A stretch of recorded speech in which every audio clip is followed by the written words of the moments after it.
Hi, my YouTube family. I know many of you are tuning into Crime Whisper as part of your nighttime routine, so before we dive into tonight's chilling case, tell me, where are you watching from, and what time is it for you right now?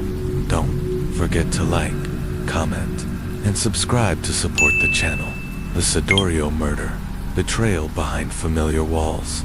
In March 2004, a horrifying crime shocked the quiet town of Siddorio, East Java, Indonesia. Crime so brutal it left scars on the entire community. The perpetrator, a seemingly ordinary construction worker named Ilas. The victims, the family of a respected police officer. Ilas had been hired to work on the home of Officer Daniel, a local policeman. Over time, he became familiar with the family's daily routines, blending into the background. Noticed and one day, everything changed inside the home. Ilas came across a sickle, locally known as a salurit. That moment became the turning point. He picked up the weapon, and what followed was nothing short of months. First and only known victim was 15-year-old Christina, Officer Daniel's daughter. He crept into her room, and without warning, attacked her with the sickle. The scene was gruesome. Christina's young life was stolen in a flash of violence. Her body left with horrifying injuries that spoke of rage and intent. No one could understand why. Some speculated Ilas had personal grudges. Others wondered whether he was mentally disturbed, but the truth behind his motive remains a mystery. Of the crime spread like wildfire, sending a wave of fear through the town. If this could happen inside a police officer's home, what place was truly safe? The discovery. It was Daniel himself who discovered his daughter's lifeless body. She lay on the floor of her room. Blood pooled beneath her, her belongings scattered as if a struggle had taken place. The air was thick with the metallic scent of blood. The walls stood silent witnesses to the unspeakable act. Daniel, a man trained to face violence, collapsed in agony. He was no longer a police officer. He was a grieving father. His cries pierced the evening air, drawing neighbors from their homes. At first, they came with curiosity, but soon, their expressions turned to horror as they saw what had happened. Some wept, others whispered prayers under their breath. The once peaceful neighborhood had turned into a crime scene. The hunt for Ilas. Within minutes, fellow officers arrived. These were Daniel's colleagues, men and women who had served beside him. Now, they stood guard over his shattered home. Crime scene investigators worked quickly. They photographed the blood-soaked room. They noticed signs of forced entry, and most notably, the murder weapon was missing. All signs pointed to one man, Ilas. He was gone. No one had seen him since, though quiet and withdrawn, he had never seemed dangerous. But now, with Christina dead and the sickle missing, he became the prime suspect in a murder that horrified the entire country. Police issued a nationwide alert. Media outlets picked up the story, and everywhere people asked the same question. If a killer could walk into a police officer's home and commit such evil, were any of us truly safe? Witnesses speak. Investigators canvassed the neighborhood. One elderly woman recalled seeing Ilas lingering near the house earlier that day, his face blank and unreadable. Another locula, nearby shopkeeper, reported that Ilas had stocked up on food and supplies 2 days before the murder, as if preparing for something big. Then came the breakthrough. Away. Bus driver recognized Ilas from a photograph. He said the man had boarded a bus headed toward a remote village. Deep in the countryside, the manhunt police launched a full-scale manhunt. At night, officers searched. Villages were combed, checkpoints monitored. Every tip was investigated. The peaceful rhythm of Siddorio was replaced with unease. People locked their doors. Early children were kept inside. A murderer was on the loose, and no one felt safe. Daniel, grieving his daughter, clung to one thing: justice. Through the funeral, the sorrow, the trauma, he waited for the day Ilas would be caught. That moment came 1 week later. Fishermen in a remote riverside village along the Brantis River reported seeing a disheveled man hiding by the water at night. Police acted fast. They swept the area, searching dense vegetation, old huts, and every shadowed corner, and soon they would find the man they were looking for. Breakthrough came unexpectedly. A patrol officer scanning a dense cluster of banana trees spotted faint movement. He immediately signaled his team, and within seconds, powerful floodlights lit up the dark thicket. There, crouched in the dirt, was Elashi's. Clothes were torn, his face hollow and sunken from days without food. His hands trembled as realization dawned. He had been found. Don't move, an officer shouted, weapon raised, but Elas did the opposite. He bolted, kicking up dust. He sprinted toward the riverbank. Driven by raw desperation, officers gave chase, yelling for him to stop. The river ahead churned violently, its current fast and unforgiving. Jolas reached the water's edge. He paused then, in what may have been a final act of defiance or perhaps surrender, he plunged in. Officers rushed to the banks. Some ran alongside the current, others called for reinforcements. But the river was dark, swift, and Unkindelas fought to stay afloat, his arms flailing in the Corinthonge. Like that he vanished. The water swallowed him. Whole search teams combed the area for hours. Boats were deployed. Divers braved the murky depths. But there was no sign of Elas. It was as if the river had erased him from existence. Presumed drowned, but never forgotten. Eventually, Elas was declared missing, presumed drowned. For Daniel, the news stirred a complicated wave of emotions. His daughter's killer was likely dead, but there was no peace, no sense of justice, just more questions, and no one left to answer them. Why had Elas done it? Was it premeditated, or the result of some sudden, deranged break? Daniel would never know. Weeks passed, then months. The case remained open, but hope of recovering a body or understanding the motive slowly faded. The community began to heal, though uneasily. Parents grew more watchful. Doors were locked earlier. Trust in strangers, a thing of the past then. Late in 2004, a fisherman made a chilling discovery. Cut in the tangled roots of a tree far downstream, human remains. The body was in an advanced state of decay, unrecognizable, but forensic tests confirmed the truth. It was Elas. A cold ending in a colder river with Elas dead. The case reached its conclusion, but it was not the ending Daniel or anyone had hoped for. There was no trial, no confession, no confrontation, only silence. A case that began in blood and terror had ended in the cold, indifferent embrace of the river. Life in Sidorio resumed, but the memories of that March day in 2004, the loss, the fear, the betrayal never truly faded. Some wounds heal, others scar, and some, like this one, remain open forever. Story 2. The espionage accusation. Dr. Takashi Okamoto. In March 2004, Japan's criminal justice system came under international scrutiny in a case that reached far beyond its borders. It involved a highly respected Japanese researcher, Dr. Takashi Okamoto, a neuroscientist specializing in Alzheimer's disease.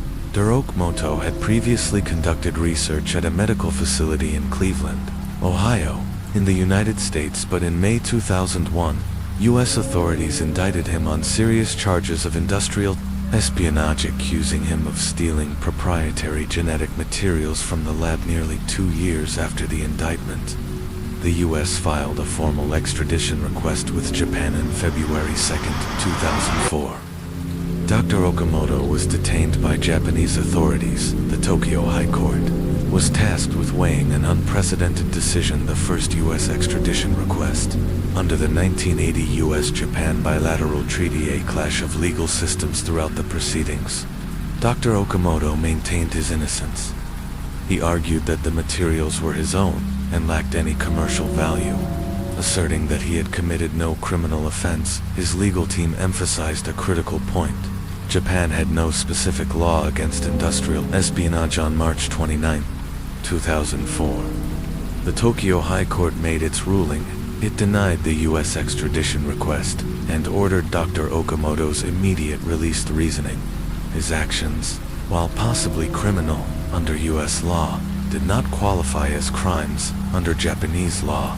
This decision rested on a fundamental principle of extradition law: dual criminality. A person can only be extradited if the alleged offense is recognized as a crime in both countries, involved a global ripple effect. ruling sent shockwaves through diplomatic and legal communities in Washington. U.S. officials expressed strong disappointment. The Department of Justice warned that the decision set a troubling precedent, especially in a world where international research and intellectual property theft were becoming increasingly common. But, in Japan, the ruling was seen differently.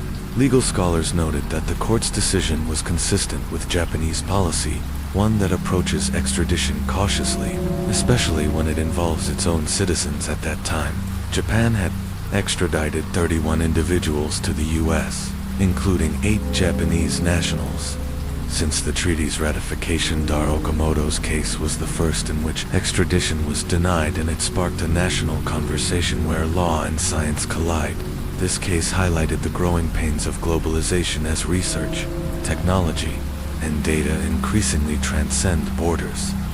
Nations must grapple with how to balance sovereignty and international cooperation. Many called for Japan to update its legal framework, especially regarding crimes like industrial espionage still unaddressed directly in its penal code. At the time, in the aftermath, Dr. Okamoto publicly thanked the Japanese courts and reiterated that he had broken no laws. But the case remains a landmark moment, one that underscored the fragility of international agreements when countries hold fundamentally different views on what constitutes a crime. Story 2 continued. The fallout of a legal divide. Japan's refusal to extradite Dr. Takashi Okamoto came down to one critical legal gap. Japan had no laws that categorized industrial espionage as a crime. Without that legal foundation, there was no basis under Japanese law to send Okamoto to the U.S. for trial. Legal scholars warned that had Japan agreed to the U.S. request, it would have set a dangerous precedent, allowing foreign legal standards to override domestic protections. Following his release, Dr. Okamoto stepped into the media spotlight.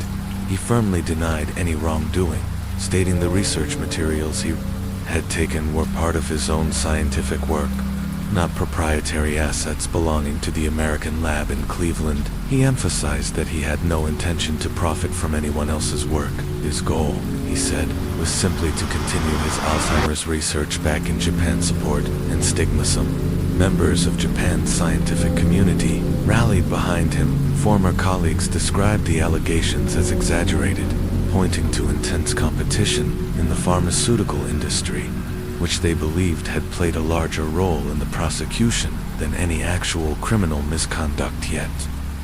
Despite the support, Dr. Okamoto's reputation was tarnished beyond repair. Many research institutions distanced themselves. Some refused to associate with him at all, fearing international backlash. What had once been a promising career in neurobiology now stood overshadowed by controversy. A few smaller universities expressed a quiet willingness to collaborate with him, but none would offer a permanent position. A legal system under pressure. Beyond Okamoto's personal fallout, the case sparked serious debate within Japan's political and legal institutions.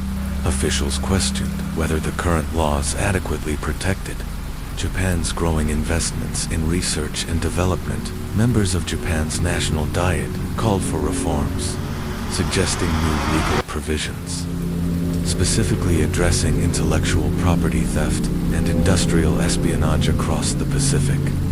The U.S. government was frustrated.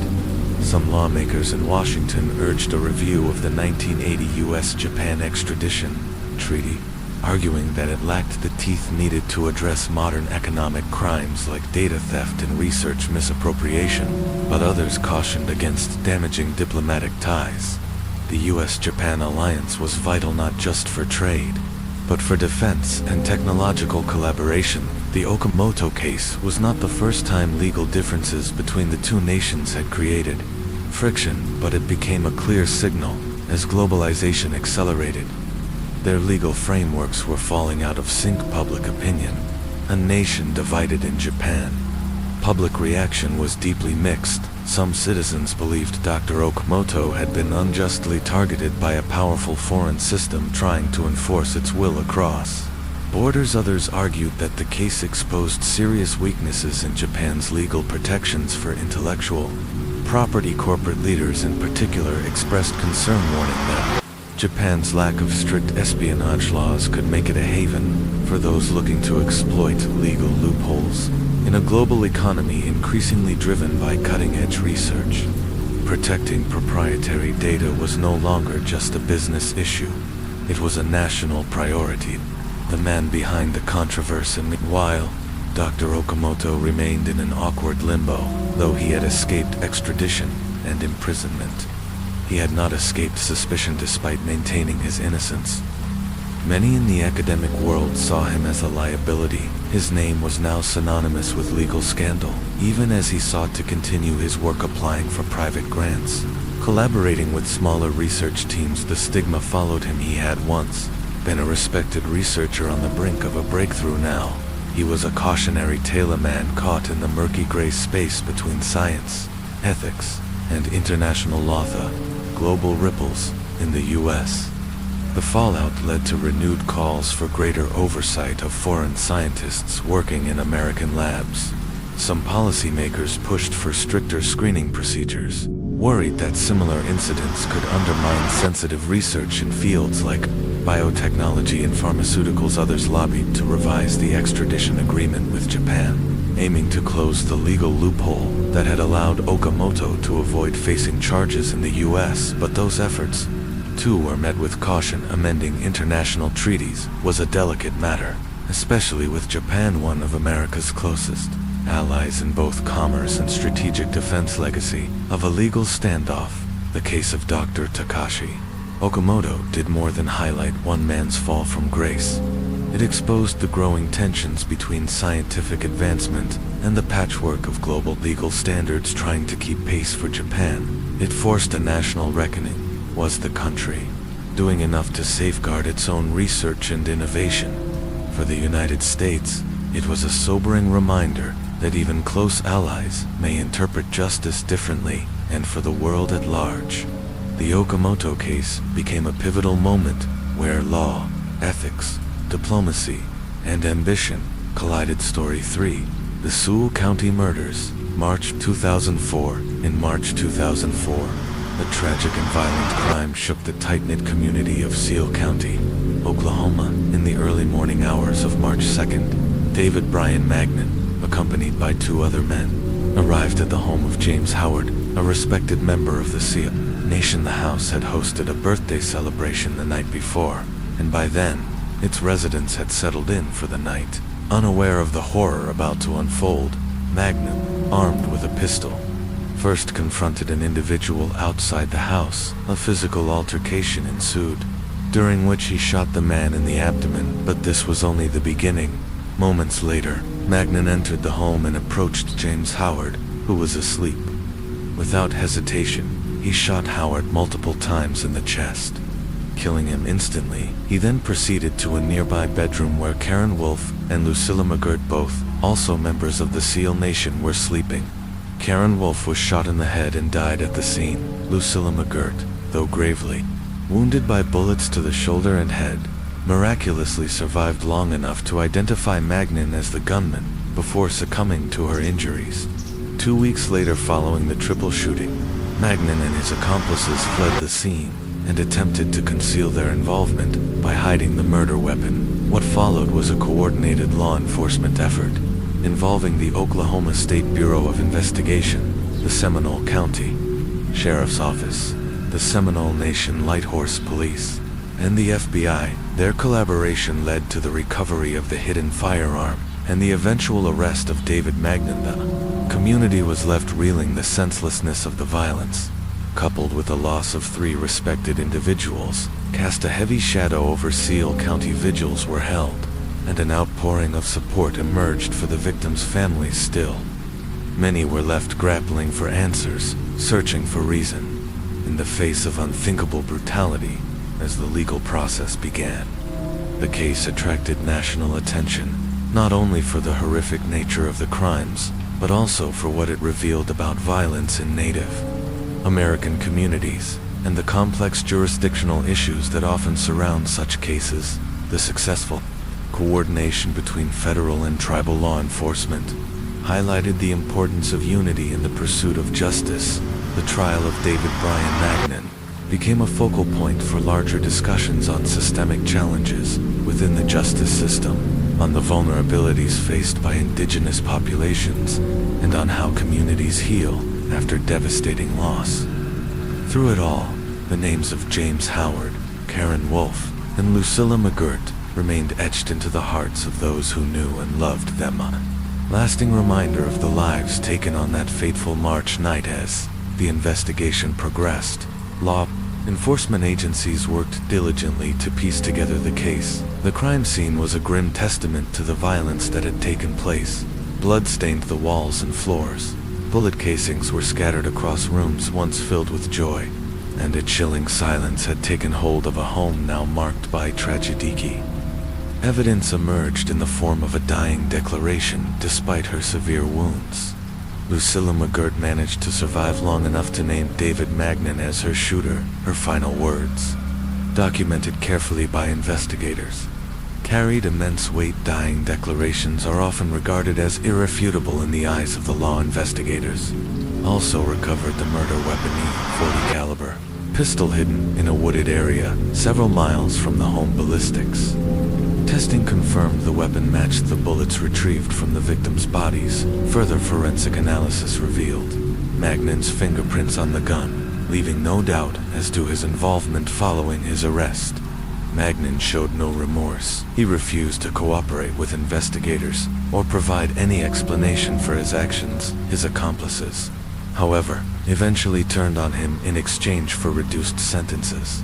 They provided detailed statements describing the events of that night, accounts that painted Magnan as a man consumed by rage and bent on revenge. Brutality and premeditated nature of the killings left the community and the nation stunned. And while the legal system moved forward in pursuit of justice, the emotional scars from that night would remain long after the courtroom. Lights-dimmed story. 3 court documents would later reveal a disturbing pattern in David Brian Magnan's past. A history marked by violence, repeated arrests, and a trail of drug-related charges for many. The horrific murders of March 2, 2004 seemed less like an isolated act and more like the inevitable culmination of years of unchecked rage and aggression. Whispers of a long-standing feud between Magnan and one of the victims began circulating through the community, though no definitive motive ever surfaced. What remained undisputed, however, was the sheer brutality of his actions, and with that, the prosecution moved forward, preparing a case that would demand the ultimate price. The death penalty. Prosecutors argued that the calculated and cold-blooded nature of the killings warranted the harshest punishment the justice system could offer. Meanwhile, the defense attempted to shift blame toward Magnan's upbringing, citing a troubled childhood and a long struggle with substance abuse. They painted him as a broken man rather than a ruthless killer. As the trial neared, tensions in Seminole County were palpable.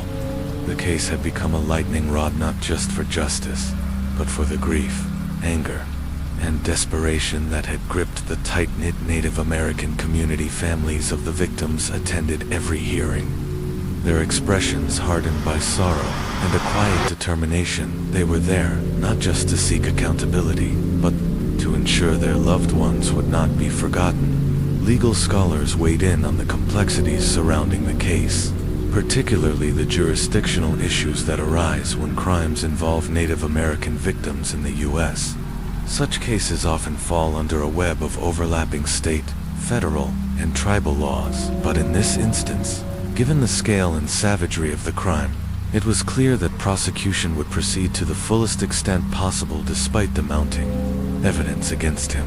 Magnan showed no remorse. He remained stone-faced throughout court proceedings, never once acknowledging the devastation he had caused. His stoicism only deepened the pain for the victims' families, who interpreted his silence not as strength but as soulless indifference. By late 2004, the trial officially began.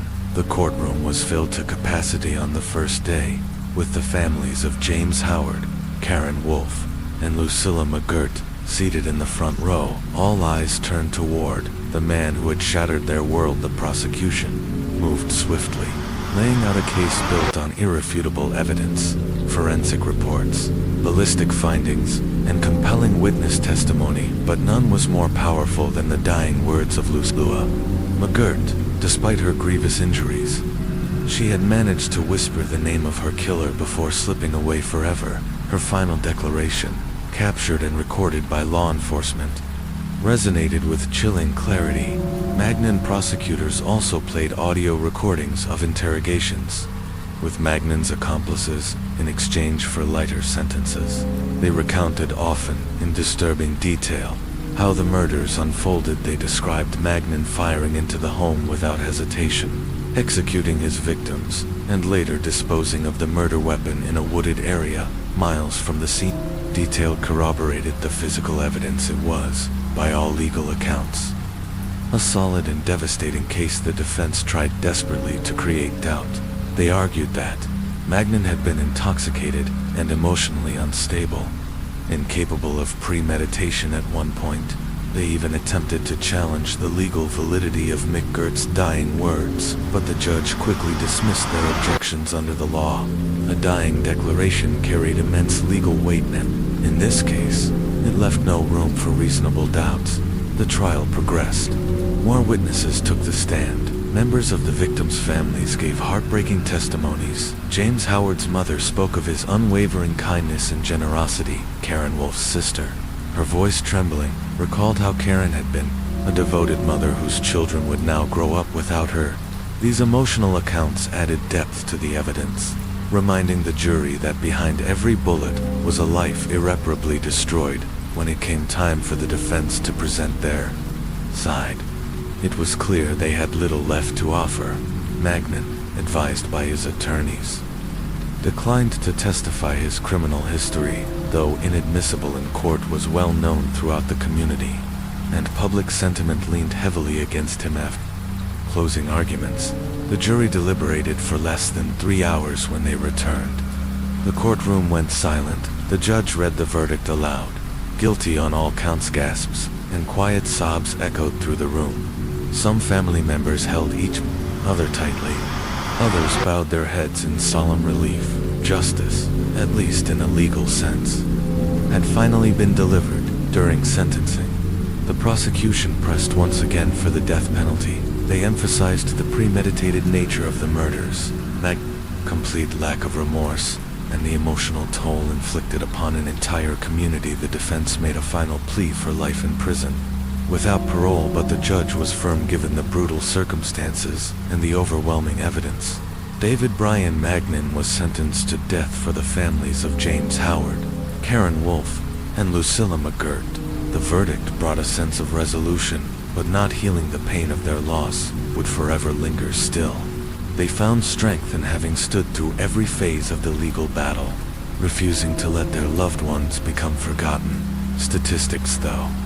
Magnin case became a landmark in Oklahoma's legal history, not just for the verdict it reached, but for the larger conversations it ignited. It cast a harsh spotlight on violence in Native American communities, the bureaucratic entanglements of overlapping jurisdictions, and the ongoing need for stronger protections and accountability. In the end, the community of Seminole County would never be the same, but the legacy of the victims and the unwavering pursuit of justice ensured their voices would echo far beyond that tragic night in March 2004. Story 4. The Case of Daniel Zier, Faith vs. Federal Low-Win, April 2004. A pivotal legal battle emerged in the United States that tested the limits of religious freedom against the authority of federal regulations. At the center of this conflict was Daniel Zier, a Canadian citizen and devout member of the Old Order Amish community, whose case sparked national debate and raised profound constitutional questions. Zier strictly adhered to his faith's interpretation of the biblical prohibition against graven images, which he believed forbade him from being photographed. This belief, deeply rooted in Amish tradition, considers photography an expression of vanity antithetical to their principles of humility and modesty. In June 2001, Zier legally entered the United States and married Ruth Ann, settling with her in Licking Township, Clarion County, Pennsylvania. Together, they built a life rooted in Amish values, completely detached from modern conveniences and fully immersed in their faith-driven lifestyle. But in December 2003, Zier returned to Canada to visit his ailing father when he attempted to re-enter the U.S. in January 2004. He was stopped.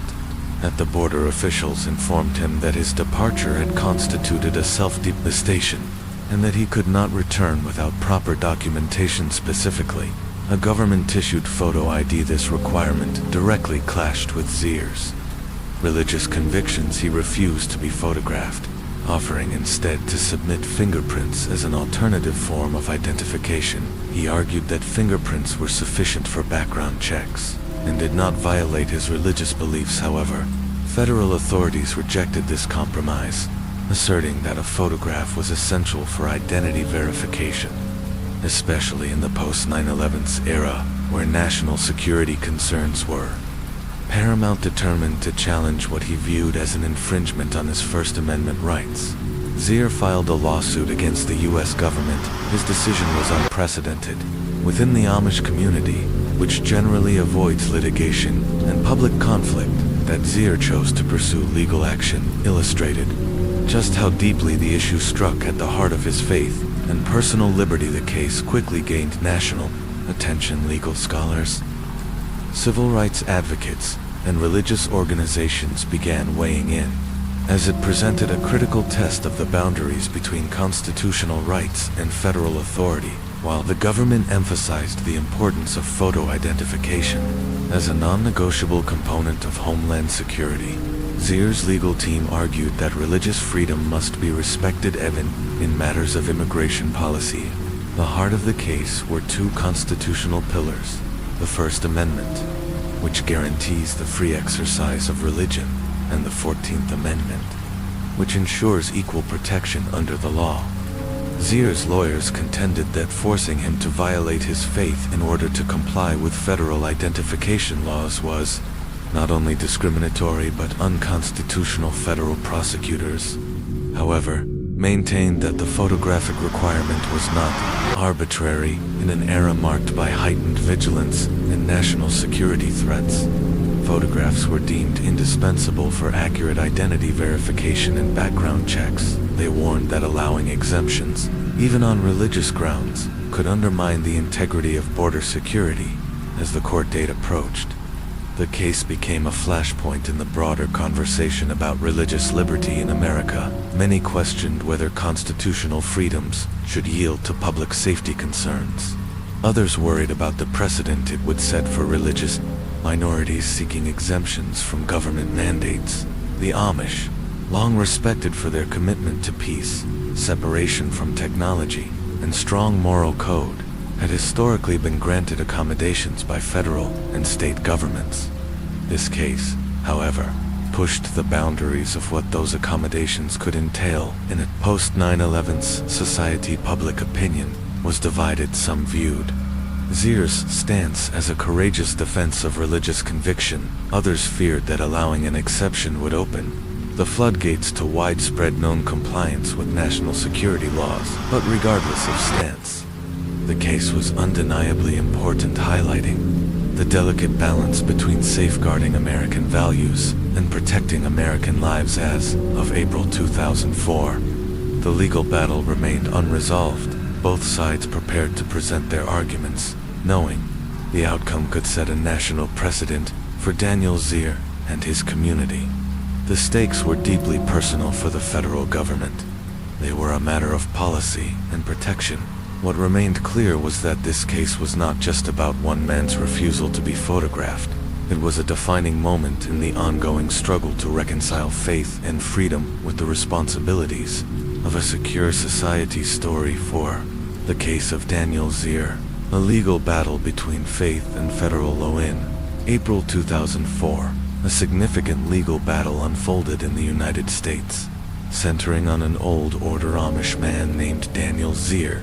The case brought national attention to the complex intersection of religious liberty and federal security regulations. challenging how far constitutional rights could extend in a post-9/11 world increasingly focused on national security.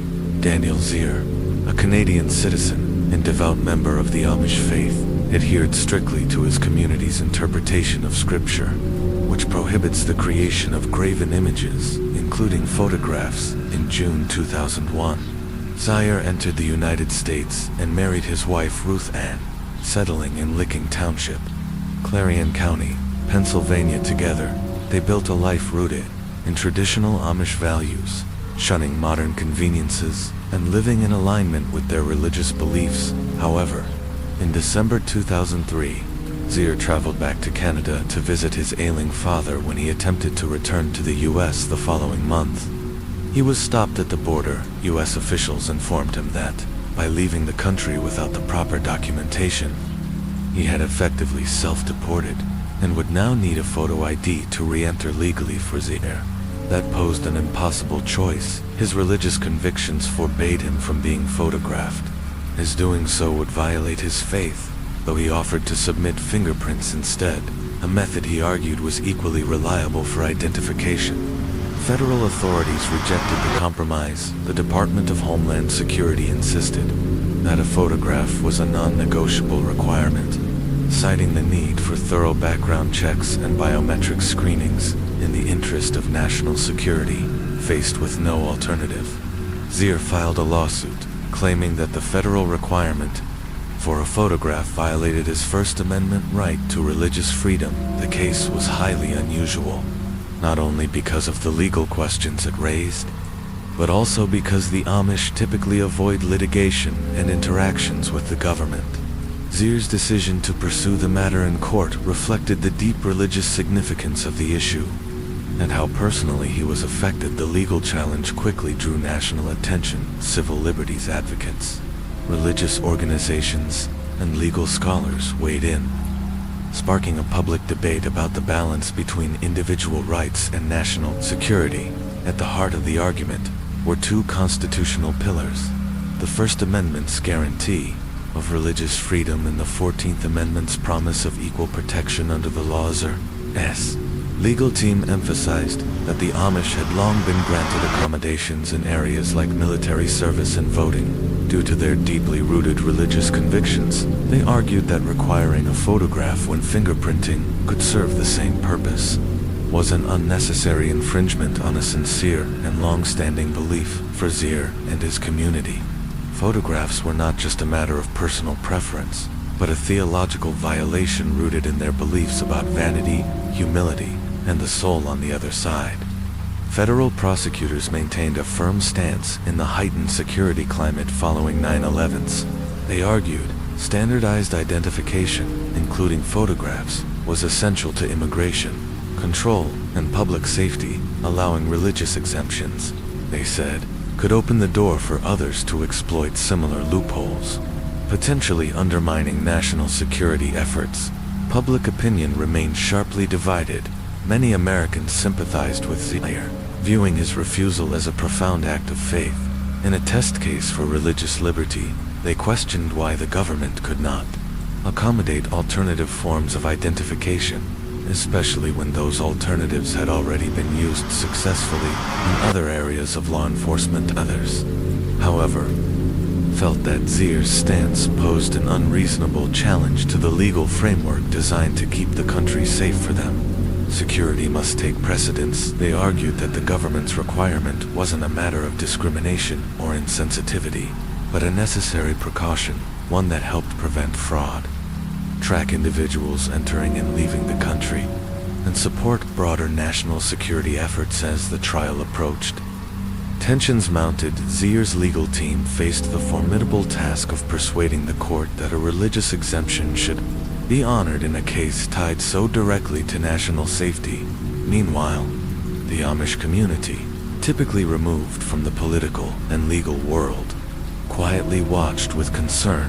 Local Amish leaders feared that the outcome could affect others in their faith who might face similar legal dilemmas in the future. For Daniel Zier, the battle was deeply personal. Living apart from his wife and children in the midst of the legal fight, He became a symbol of the tension between tradition and modernity. He remained resolute. Despite the emotional and spiritual toll the case had taken, he knew that whatever the court decided, the implications would extend far beyond his own life, potentially setting a national precedent for how religious beliefs are treated in the context of government regulations. As court proceedings continued, legal arguments intensified in court. The government doubled down on the need for consistent biometric screening, arguing that photographs provided a level of security unmatched by other methods. They emphasized that no single group or individual should be allowed to bypass security measures, even for religious reasons. Zier's supporters pointed to the long-standing American tradition of religious accommodations, and the danger of chipping away at those liberties in the name of national safety. Was the government right to enforce a blanket rule? Or did the Constitution require a more flexible approach when it came to matters of faith?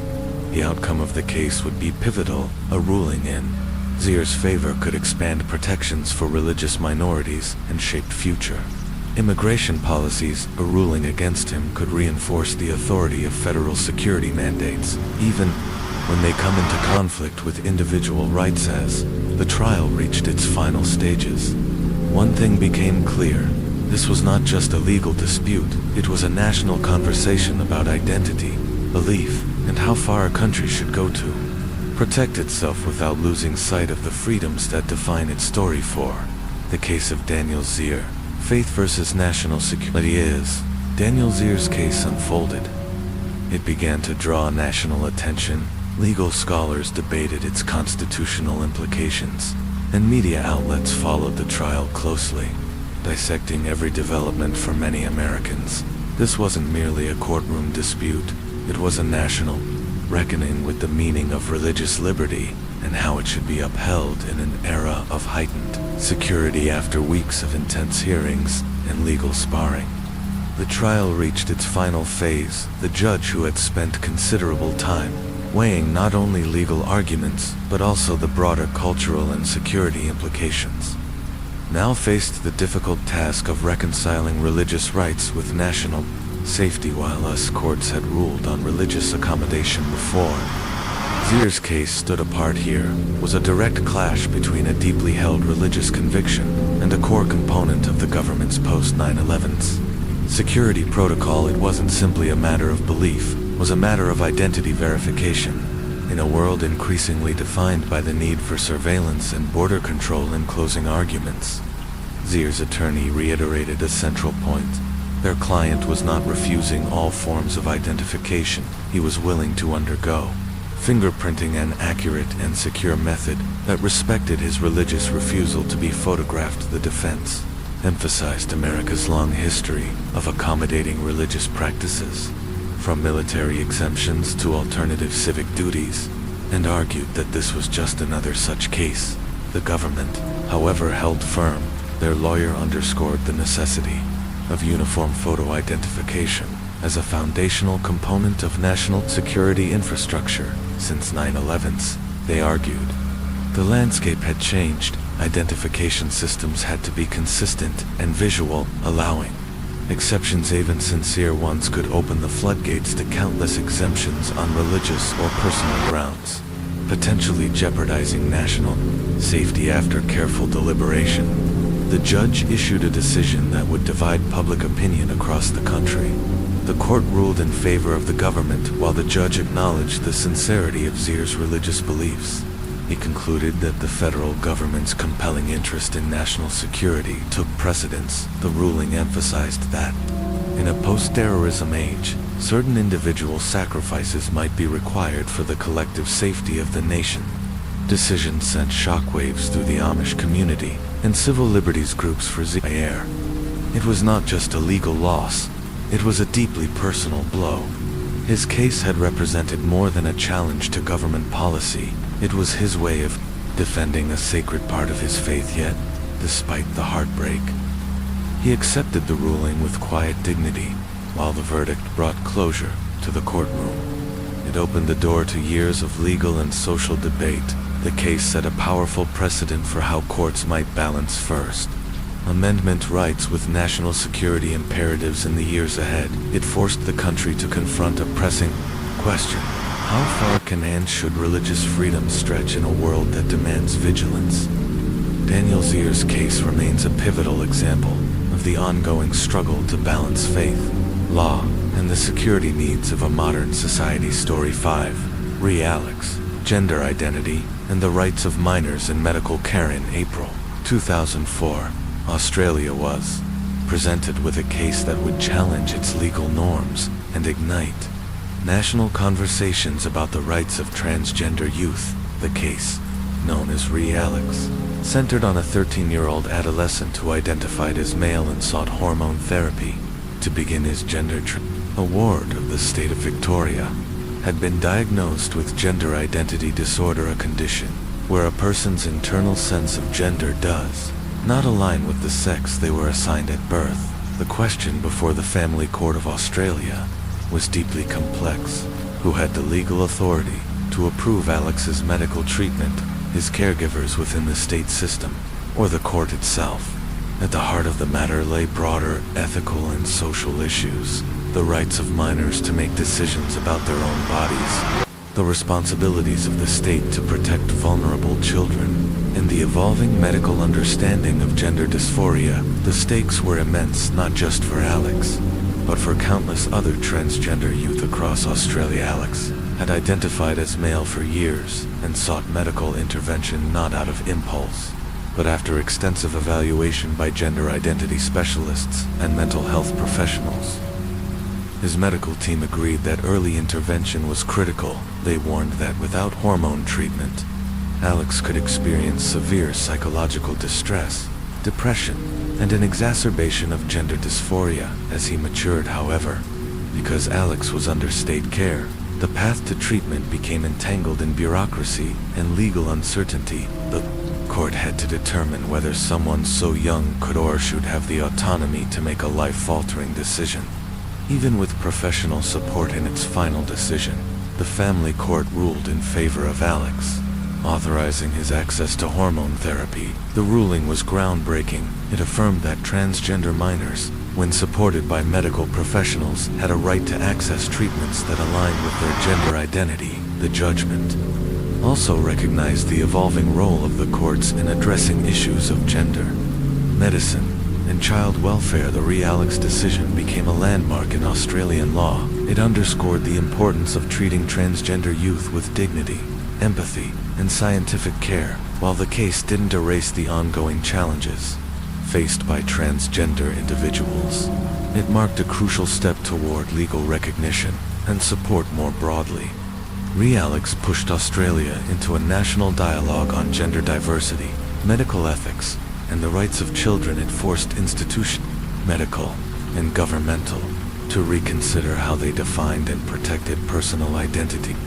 The stories of Daniel Zier and Alex reveal a shared theme. The individuals struggled to assert their identity within the boundaries of modern legal systems. One fought to preserve his religious tradition, the other to affirm his gender. Both asked the courts to recognize their humanity, and both left behind legal legacies that continue to shape the way society balances individual rights with collective structures. Story 5. The Case of Alex, a landmark decision for transgender youth in Australia. In April 2004, Australia faced a groundbreaking legal case that would challenge its judicial framework and ignite national debate over the rights of transgender individuals, known as Alex.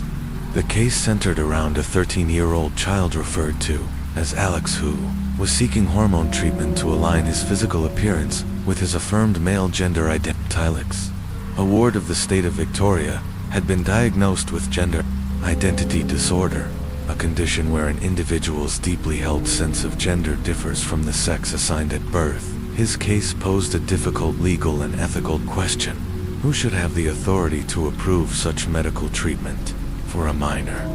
Should it be the Family Court of Australia, the Department of Human Services as his legal guardian, or the young person himself?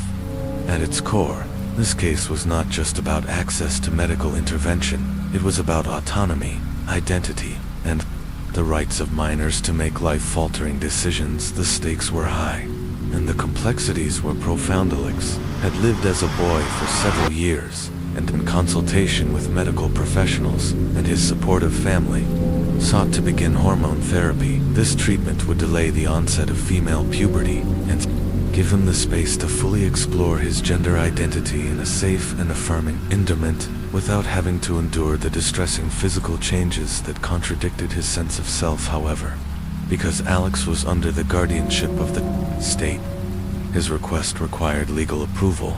The family court was tasked with determining whether the proposed medical intervention aligned with Alex's best interests, and if it fell within the scope of appropriate adolescent health care. Opposition to the treatment came from those who believed a 31-year-old was too young to make such irreversible decisions. Critics cited concerns over long-term side effects, potential regret in adulthood, and the lack of comprehensive research on the long-term outcomes of hormone therapy in minors. The Department of Human Services initially echoed these concerns, advocating for a delay in treatment until Alex reached a more mature age. Despite these arguments, a team of medical experts, gender specialists, pediatric endocrinologists, and mental health professionals stood firmly in support of early intervention. They stressed that delaying hormone therapy could inflict significant psychological harm, forcing a transgender youth to endure the physical changes of a gender they did not identify with.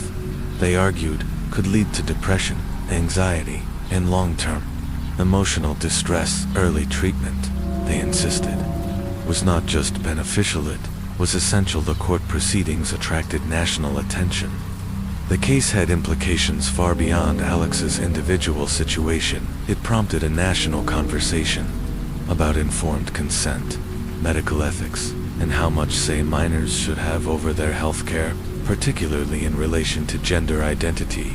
In the landmark ruling, the Family Court of Australia sided with Alex. The court concluded that allowing him to begin hormone therapy was in his best interest, and acknowledged the role that timely, gender-affirming medical care could play in the well-being of transgender youth. The judge's decision was based on an extensive review of expert testimony, psychological evaluations, and the potential consequences of denying treatment. The ruling marked a significant moment in Australian legal history. For the first time, the family court formally recognized the legitimacy of gender dysphoria and affirmed the rights of transgender minors to access necessary medical treatment. It sent a powerful message that transgender youth deserve legal recognition, medical support, and the autonomy to live authentically. Yet, the decision was not without controversy. Some in the medical and legal communities voiced concern that the ruling might pave the way for similar treatments without sufficient scrutiny or maturity from the minors involved. Critics feared the case set a precedent that underestimated the complexity of gender identity and the gravity of irreversible medical procedures. Still, Alex represented a fundamental shift in how transgender rights were viewed in Australia. It underscored the need for compassionate, individualized healthcare, and set a new legal benchmark for how such cases should be handled more broadly.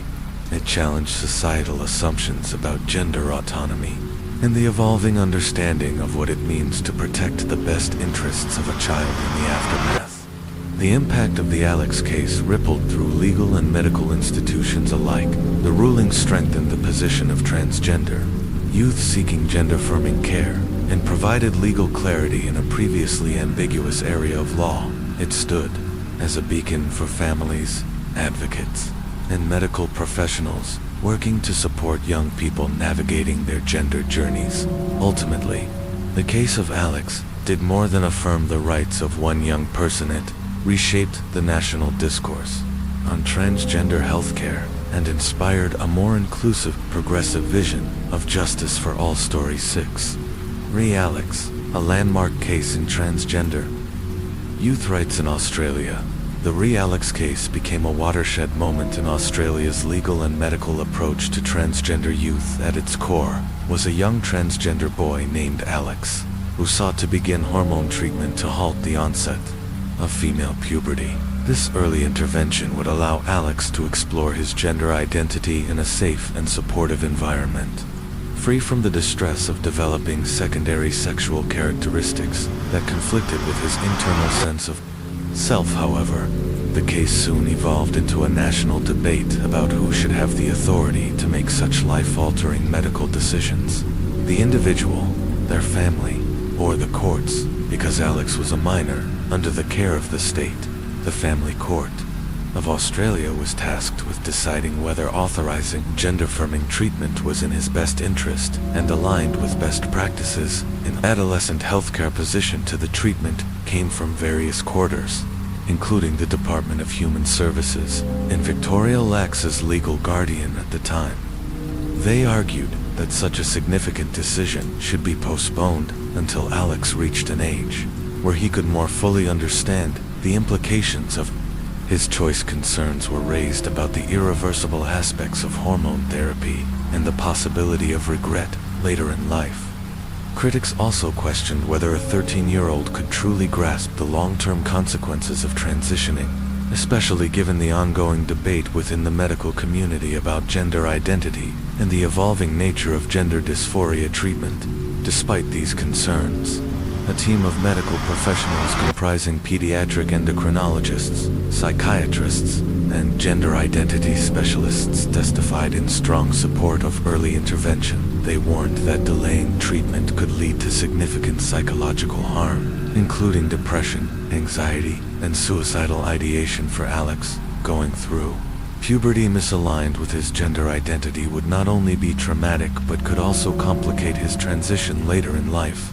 The re-Alex proceedings captivated the Australian public, drawing intense scrutiny from both medical experts and advocacy groups. The case raised fundamental questions. How much autonomy should minors have over their healthcare decisions? What role should the courts play? And how should informed consent be interpreted when dealing with adolescents, navigating complex issues like gender identity? In a landmark ruling, the Family Court of Australia ruled in Alex's favor. The court acknowledged the importance of early medical intervention and affirmed that Alex's wish to transition was valid, deserving of legal and medical support. The judgment reflected a deep and comprehensive understanding of the psychological, medical, and social dimensions of gender dysphoria. The court emphasized that its decision had been made with careful consideration of the long-term consequences and with Alex's best interests. At Hartwell, the ruling was hailed as a victory for transgender rights. It also ignited controversy. Critics, including some medical professionals and conservative groups, expressed concern that the decision could set a dangerous precedent, one where minors might be given access to irreversible treatments without adequate safeguards. They advocated for stricter psychological assessments and longer waiting periods, fearing that adolescents might change their minds later in life. Supporters, however, emphasized that the real risk was not in transitioning, but in failing to support transgender youth during critical stages of development. They pointed to research and clinical experience showing that early gender-affirming care drastically reduced mental health issues among transgender individuals. The focus, they argued, should be on alleviating suffering and affirming identity, not on hypothetical regret. The re-Alex case also shone a spotlight on the evolving understanding of informed consent in adolescent. Healthcare specialists in transgender medicine argued that, with appropriate guidance from parents, doctors, and mental health professionals, adolescents could indeed make informed, thoughtful decisions about their care. This collaborative approach, combining medical, psychological, and familial input, became a model for future cases in the years following the decision. Re-Alex became a cornerstone of legal and medical precedent in Australia. Courts and healthcare providers increasingly recognized the importance of gender-affirming care for minors, and the country saw a broader cultural shift toward inclusion. Schools, clinics, and workplaces began adopting more inclusive policies, while support networks for transgender youth expanded. For Alex, the ruling marked the beginning of a new chapter with the backing of his family and healthcare team. He began hormone therapy and transitioned with confidence over time. Alex became an advocate for transgender rights, sharing his story and championing the importance of early intervention for others like him. His personal journey, marked by resilience, courage, and clarity, became a symbol of hope and progress for transgender youth across Australia. Looking back, Alex understood that his legal battle wasn't just about his own right to transition. It was about laying the groundwork for a future where transgender youth could access the care they needed without stigma, delay, or discrimination. The legacy of Alex reached far beyond the courtroom. It helped reframe how Australian society understood gender identity, autonomy, and adolescent care. It became a turning point in the ongoing movement for transgender equality. Reminder that even amid uncertainty and resistance, the rights and voices of transgender individuals must be upheld and protected. 7. Southern Thailand's unrest. The 2004 Kruse Mosque incident. In the early months of 2004, Thailand's southern provinces, particularly Narathiwat, Pattani, and Yalo, were rocked by a resurgence of violence that would mark a turning point in the region's ongoing insurgency.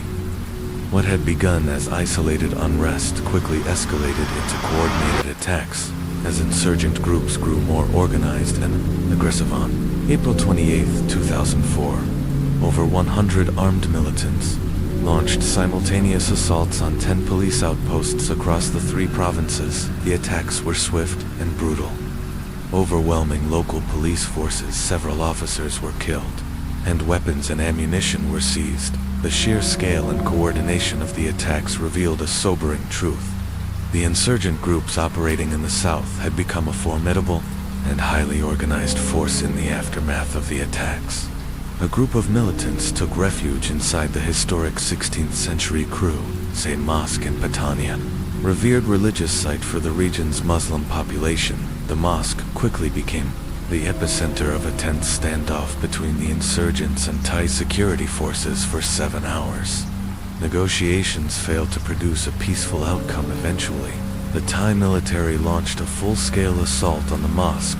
All 32 militants inside were killed, and the mosque sustained significant damage. The operation drew immediate international condemnation. Critics questioned the military's use of force, particularly given the mosque's cultural and religious significance. Many viewed the decision to storm such a sacred site as unnecessarily provocative and deeply disrespectful. In response to the escalating violence, the Thai government declared a state of emergency across the southern provinces. Security forces were granted broad powers, including the authority to arrest individuals without charge, conduct warrantless searches, and detain suspects indefinitely. These measures were intended to restore order, but instead gave rise to widespread allegations of human rights abuses, including torture, arbitrary detention, and extrajudicial killings. The roots of the southern Thai insurgency are complex, woven from a history of political, cultural, and religious tensions. The region is home to a large Muslim Malay population that has long felt marginalized by the predominantly Buddhist Thai central government. Decades of perceived neglect, cultural erasure, and economic disparity have fueled separatist sentiments and calls for greater autonomy. Insurgent groups, most notably the Barisan Revolusi Nasional (BRN), have adopted guerrilla tactics to advance their cause. Their campaign has included bombings, targeted assassinations, and ambushes aimed at both military and civilian targets. Their objectives go beyond simple resistance. They seek to disrupt the Thai state's control and draw international attention to their struggle for self-determination. Thai government, in turn, has responded with a combination of military operations, political overtures, and intermittent attempts at dialogue. However, the reliance on force has often exacerbated tensions rather than resolving them. Many moderate Muslims in the region feel caught in the crossfire, alienated by both insurgent violence and the state's heavy-handed tactics. The events of April and May 2004, particularly the deadly Kruse Mosque raid, marked a major escalation in the conflict for many. The mosque incident became a symbol of state repression and cultural insensitivity, rather than weakening the insurgency. It deepened local resentment and widened the gap between the government and the region's Muslim population in the months that followed. The government began to recognize that a military-first strategy would not bring sustainable peace. There were growing calls, both domestically and from the international community, for a more holistic approach, one that included political dialogue, economic development, and genuine efforts to address the grievances of the local population for insurgent groups. The attacks of 2004 were framed as part of a broader struggle for recognition and autonomy for the government. It became clear that the violence was not simply criminal in nature, it was a symptom of a deeper historical wound as Thailand continues to grapple with the legacy of these events. The lessons from 2004 remain deeply relevant. Sustainable peace will not come from force alone. It must be rooted in justice, cultural respect, economic opportunity, and a willingness to engage in meaningful dialogue with those who feel unheard. Key to resolving the unrest in Thailand's southern provinces lay not in force, but in confronting the historical injustices long endured by the local population for decades. The people of this predominantly Muslim Malay region faced limited political representation, economic neglect, and a lack of cultural recognition from the central Thai government. International organizations, including human rights groups and United Nations agencies, quickly responded to the violence. They condemned the Thai government's harsh tactics and called for an immediate end to human rights violations. One of the most controversial moments was the violent standoff at the 16th century Kru Say Mosque, which ended with the deaths of 32 militants and significant damage to the sacred site. The international community questioned whether such force was necessary in a place of religious significance, especially when civilian casualties were involved. The incident raised difficult questions about military engagement in sensitive conflict zones, despite growing pressure from both domestic voices and international watchdogs. Violence in the south intensified in the months following the May 2004 attacks. A wave of bombings, targeted assassinations, and ambushes continued to claim lives, many of them civilians. The insurgents, emboldened by local support and global attention, showed no sign of retreat. Meanwhile, the Thai government struggled to regain control, relying heavily on military measures while lacking a clear roadmap for peace. The conflict, rooted in decades of grievances, was never just about terrorism. It was a reflection of deep-seated cultural, political, and religious divides. One of the government's most persistent challenges was its strained relationship with the local Muslim population. For years, efforts to integrate the southern provinces into the Thai national framework met with resistance. The region's unique identity, shaped by its Malay heritage and close historical ties to Malaysia, stood in stark contrast to the predominantly Buddhist central government. This disconnect bred widespread resentment and, in many cases, tacit support for separatist movements. Insurgent groups, especially the long-standing Barisan Revolusi Nasional BRI, capitalized on these sentiments. They framed their cause as a fight for autonomy and resistance against an oppressive state employing guerrilla tactics, including bombings and targeted killings. They aimed to disrupt Thai control and assert their demands for self-determination, while their actions resulted in severe casualties, both military and civilian. They succeeded in highlighting the depth of the region's unrest. In response, the Thai military ramped up operations, believing force was necessary to restore order, but the heavy-handed tactics backfired. Reports of arbitrary arrests, torture, and extrajudicial killings alienated many locals, pushing them further into the arms of the insurgents. What emerged was not simply a battle against terrorism, but a deeper conflict over identity and belonging, faced with rising condemnation, both from international observers and voices within Thailand. The government began to reconsider its strategy. Many urged a pivot away from brute force toward diplomacy and reconciliation. It became increasingly clear that peace could not be won without addressing the legitimate political, cultural, and economic demands of the region. The southern provinces had long suffered from underdevelopment, lacking infrastructure, education, healthcare, and economic investment compared to more prosperous parts of the country. The South felt forgotten. This neglect, combined with a perceived disregard for its Islamic identity, created fertile ground for unrest. Government efforts to enforce a uniform national identity only deepened the divide, as many Muslims felt their faith and culture were being eroded under Buddhist-dominant policies. Recognizing these failures, some within the Thai leadership began advocating for change. They proposed a more inclusive approach, one that acknowledged the South's unique identity, offered greater autonomy, and increased investment in the region's future. A genuine solution, they argued, would involve not only ceasing violence, but also honoring the distinct cultural and religious makeup of the province's calls for peace. Talks and negotiations began to grow. There was a growing recognition that the insurgency could not be subdued through force alone. Dialogue, reconciliation, and a willingness to share power were essential if the cycle of violence was to be broken. The events of May 2004, tragic, divisive, and deeply symbolic, served as a powerful lesson in the dangers of ignoring the roots of conflict. Today, the situation in southern Thailand remains tense and unresolved, but the path forward is clearer than ever. A peaceful future will depend not on military might, but on mutual respect, justice, and a commitment to healing a long-divided society. Part 1. Southern Thailand insurgency and the aftermath of 2004.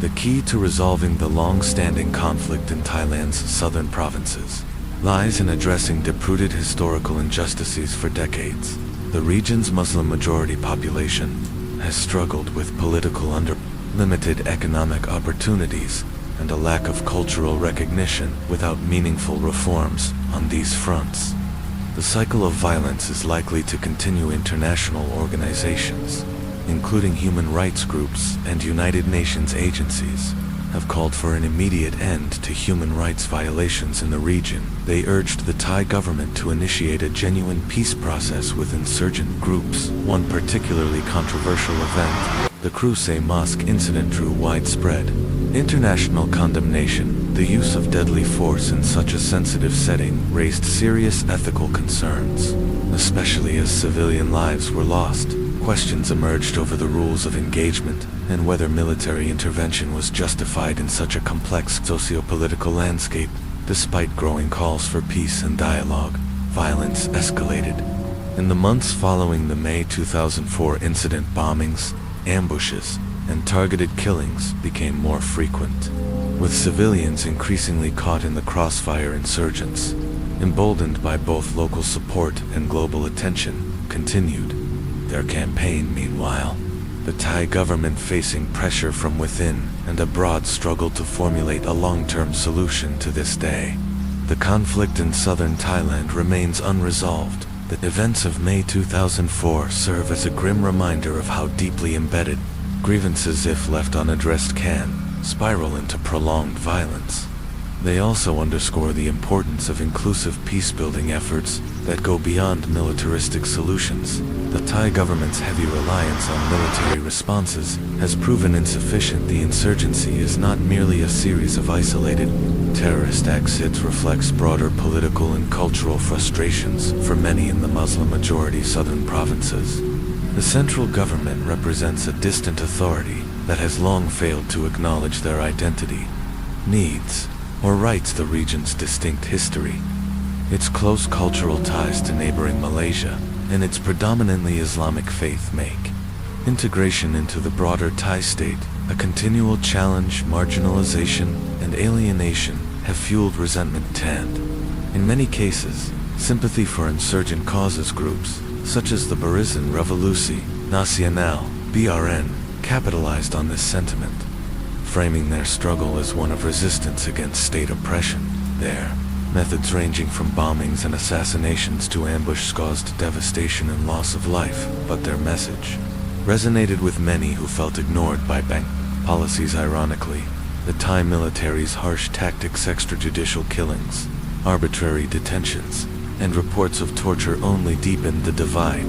These human rights abuses further alienated the very communities the government claimed to protect, pushing many toward insurgency. In light of this, some Thai officials began advocating for a more diplomatic approach, one that emphasized reconciliation, political autonomy, and investment in the South's development. They recognized that without acknowledging the region's unique cultural and religious identity, sustainable peace would remain out of reach. Economic disparity also played a major role. The southern provinces suffered from chronic underdevelopment, poor infrastructure, inadequate healthcare and education, and limited job prospects. Residents felt abandoned by a central government that prioritized more prosperous regions. Religious tensions only added to the volatility. While Thailand is predominantly Buddhist, the South is overwhelmingly Muslim. Government efforts to enforce a homogeneous national identity were often seen as cultural erasure. Many Muslims feared their faith and traditions were under threat, and anxiety insurgents readily exploited. In theory, peace talks and negotiations could pave the way for resolution, but in practice, dialogue proved difficult. The insurgency lacked centralized leadership. Various factions held different objectives. Some outright rejected negotiations, while others demanded autonomy or independence as a prerequisite for talks. The Thai government, wary of setting a precedent that might encourage separatism elsewhere, resisted making concessions. Thus, the violence endured. Sporadic flare-ups, continued military operations, and periodic peace initiatives marked the years that followed. Thousands of lives were lost, yet the fundamental issues, cultural recognition, economic disparity, and political exclusion, remained unaddressed. The situation in southern Thailand is far from over. If anything, it illustrates the dangers of failing to engage with a region's distinct identity and grievances. The events of 2004 and the years that followed emphasized that military might alone cannot bring peace. True resolution requires reconciliation, mutual respect, and a willingness to listen. Part 2. Blakely v. Washington and the Sixth Amendment, Turning Point. In June 2004, a pivotal legal case unfolded in the United States, Blakely v. Washington, which challenged long-standing sentencing practices within the criminal justice system. The case involved Ralph Howard Blakely Jr., who had been convicted of kidnapping and assaulting his ex-wife in Washington state under the state's sentencing guidelines. His offense carried a standard sentencing range of 49 to 53 months. However, the presiding judge, citing deliberate cruelty, a factor not determined by a jury, extended Blakely's sentence to 90 months. At the heart of the legal battle was a constitutional question. Did this judicial enhancement violate Blakely's Sixth Amendment right to a jury trial? Specifically, could a judge impose a sentence above the statutory maximum based on facts not found by a jury or admitted by the defendant?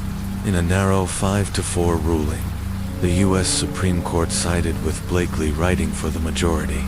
Justice Antonin Scalia stated that any fact that increases a defendant's sentence beyond the prescribed statutory maximum must be submitted to a jury and proven beyond a reasonable doubt. He clarified that the statutory maximum, in this context, means the highest sentence a judge may impose based solely on the jury's verdict or the defendant's own admission. Nothing more. The ruling was seismic.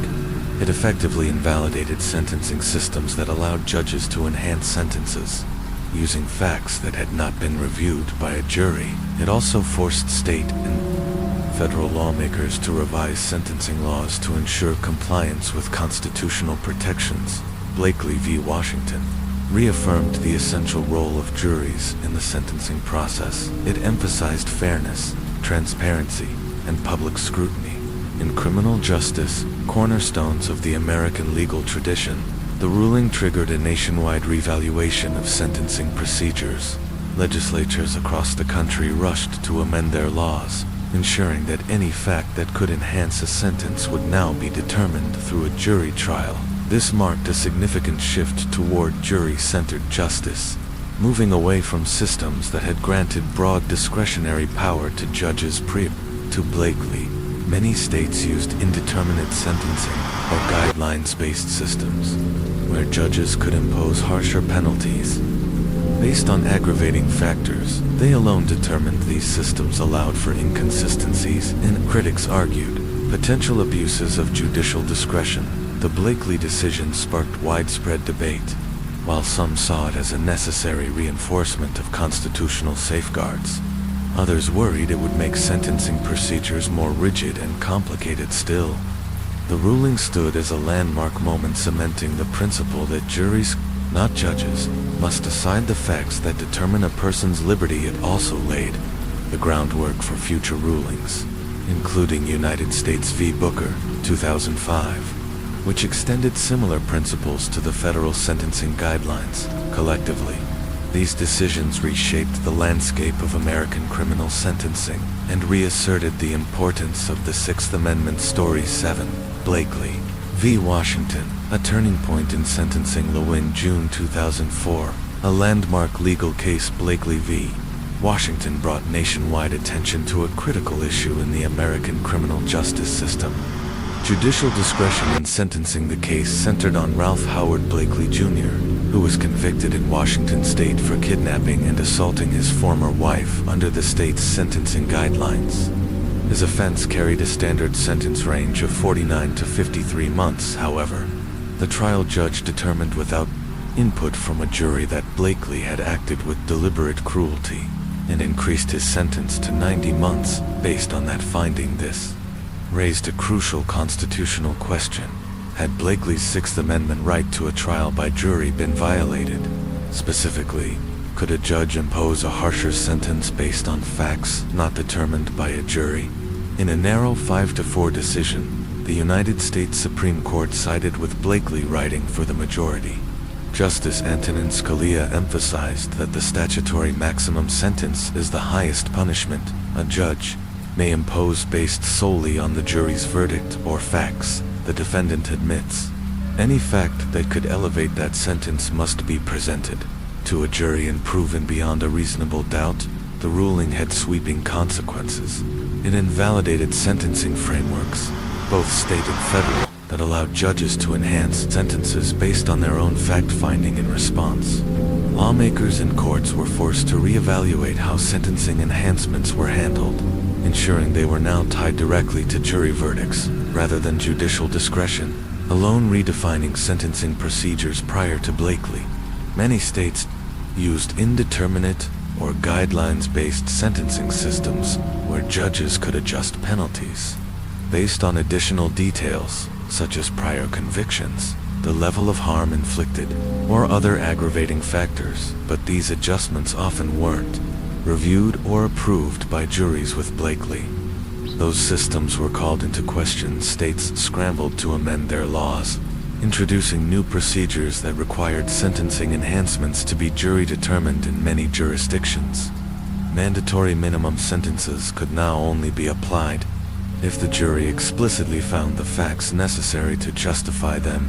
The decision sparked legal uncertainty. Prosecutors, defense attorneys, and judges had to navigate uncharted territory, reopening past cases, reconsidering sentences, and sometimes ordering retrials. Where the original sentence was now unconstitutional, courts were challenged not only to adapt quickly but to safeguard defendants' constitutional rights during the transition. A win for fairness or a blow to efficiency.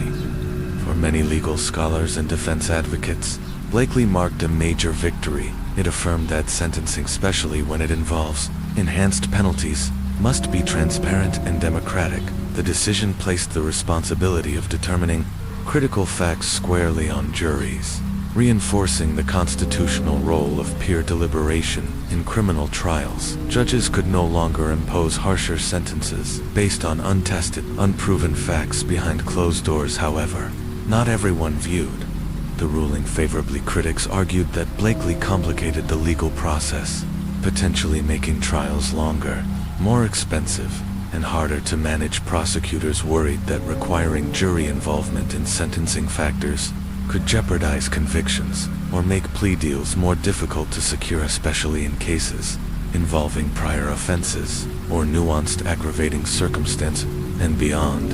A legal shift. The ripple effects of Blakely were immediate and far-reaching. In 2005, the Supreme Court extended its reasoning in another pivotal case, United States v. Booker. In Booker, the court ruled that the federal sentencing guidelines were unconstitutional to the extent that they allowed judges to enhance sentences without jury input together.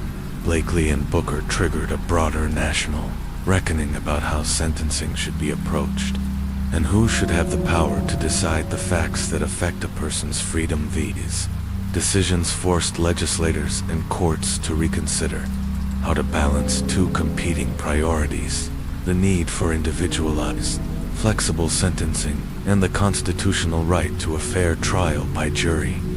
The tension between judicial expertise and democratic safeguards became a central debate in the evolving world of criminal justice reform. Redefining judicial power. Perhaps the most profound legacy of Blakely lies in its philosophical shift. For decades, judges were seen as neutral arbiters who could tailor punishment according to the unique details of each case. But Blakely challenged that assumption, framing the issue as a fundamental matter of civil liberties. If a defendant's sentence could be increased, the facts justifying that increase needed to be confirmed by a jury, not a single judge.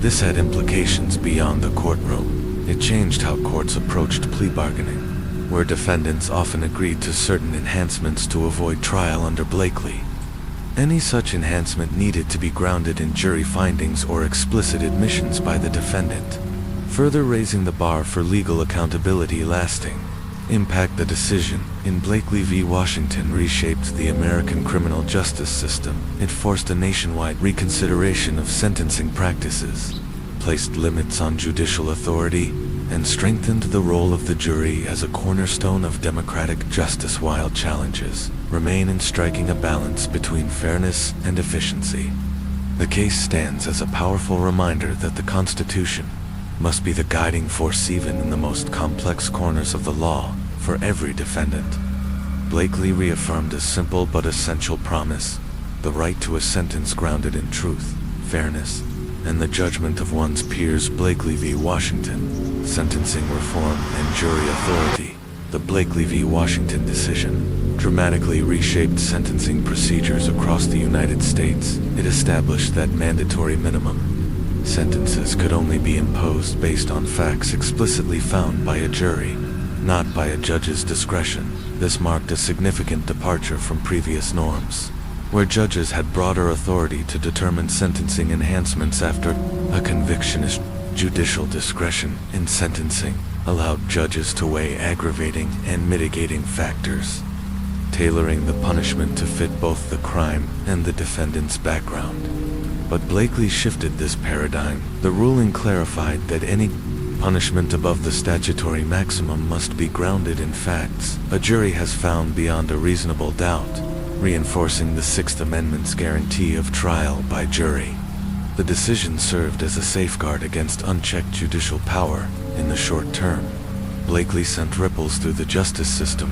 Courts, prosecutors, and legal scholars scrambled to interpret the implications. Cases already tried under the assumption that judges could enhance sentences without jury findings now faced retrials or resentencing. The criminal justice system had to adapt rapidly, ensuring constitutional compliance while maintaining fair and effective procedures for many. Blakely signaled a move toward more transparent and democratic sentencing.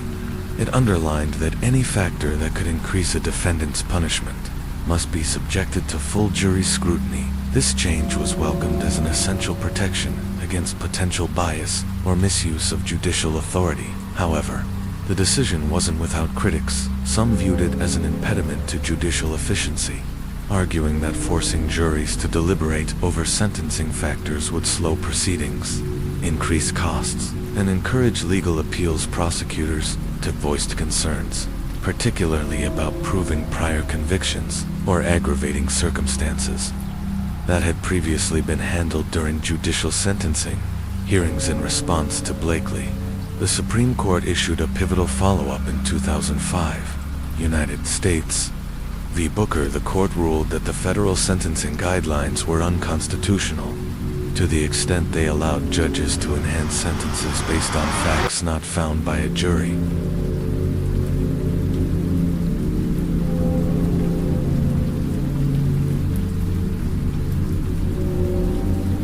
Booker extended Blakely's reasoning to federal courts, cementing the principle that a jury, not a judge, must determine any fact that could increase a sentence even with these clarifications.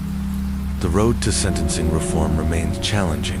Legal scholars debated how to balance the need for individualized sentencing with the constitutional protections guaranteed under the Sixth Amendment. States and federal systems began revising sentencing guidelines to reflect Blakely's demands, ensuring that any fact used to increase punishment was first established by a jury. The decision also stirred broader questions about the fairness of the criminal justice system, particularly surrounding mandatory minimum sentences. Critics long contended that these rigid rules stripped judges of necessary discretion and often resulted in disproportionate penalties, especially for nonviolent offenses. In the wake of Blakely, there was renewed momentum to reform or repeal mandatory minimums, many of which conflicted with the requirement that sentence enhancements be jury determinate.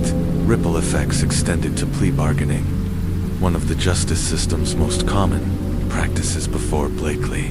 Defendants frequently admitted to certain facts during plea deals that could result in stiffer sentences post-Blakely. Those same admissions could no longer simply be accepted by a judge. They now had to be proven to a jury. This made plea negotiations more complex, with defendants less willing to admit to facts that could extend their sentence unless they were confident those facts would hold up under jury scrutiny. For prosecutors, Blakely demanded a shift in strategy. Sentencing became an integral part of trial preparation, not just an afterthought. Prosecutors now had to build cases that could justify enhancements under jury review, often rethinking how evidence was presented and argued. Though this added pressure, it also aligned the system more closely with constitutional ideals. At the state level, lawmakers wrestled with how to maintain control over sentencing while staying compliant with Blakely. Some revised their guidelines to require jury findings for any fact that could increase a sentence, walking a fine line between preserving judicial authority and upholding defendants' rights despite the growing pains. Blakely v. Washington came to represent a cornerstone of sentencing reform. It highlighted the tension between judicial discretion and the constitutional right to a jury trial, and its legacy continues to influence how sentencing is approached today. The case forced a long-overdue reckoning with how justice is administered, by whom, prompting a larger national conversation about fairness, accountability, and the true role of the jury. Story 8. The haunting disappearance of Joanne Radcliffe and Kirst Gordon in 1973. One of Australia's most chilling mysteries began to unfold, a case that would grip the nation and remain unsolved for decades. On August 25th of that year, 11-year-old Joanne Radcliffe and her 4-year-old cousin, Kirst Gordon, vanished without a trace from Adelaide Oval, a busy sports venue in South Australia.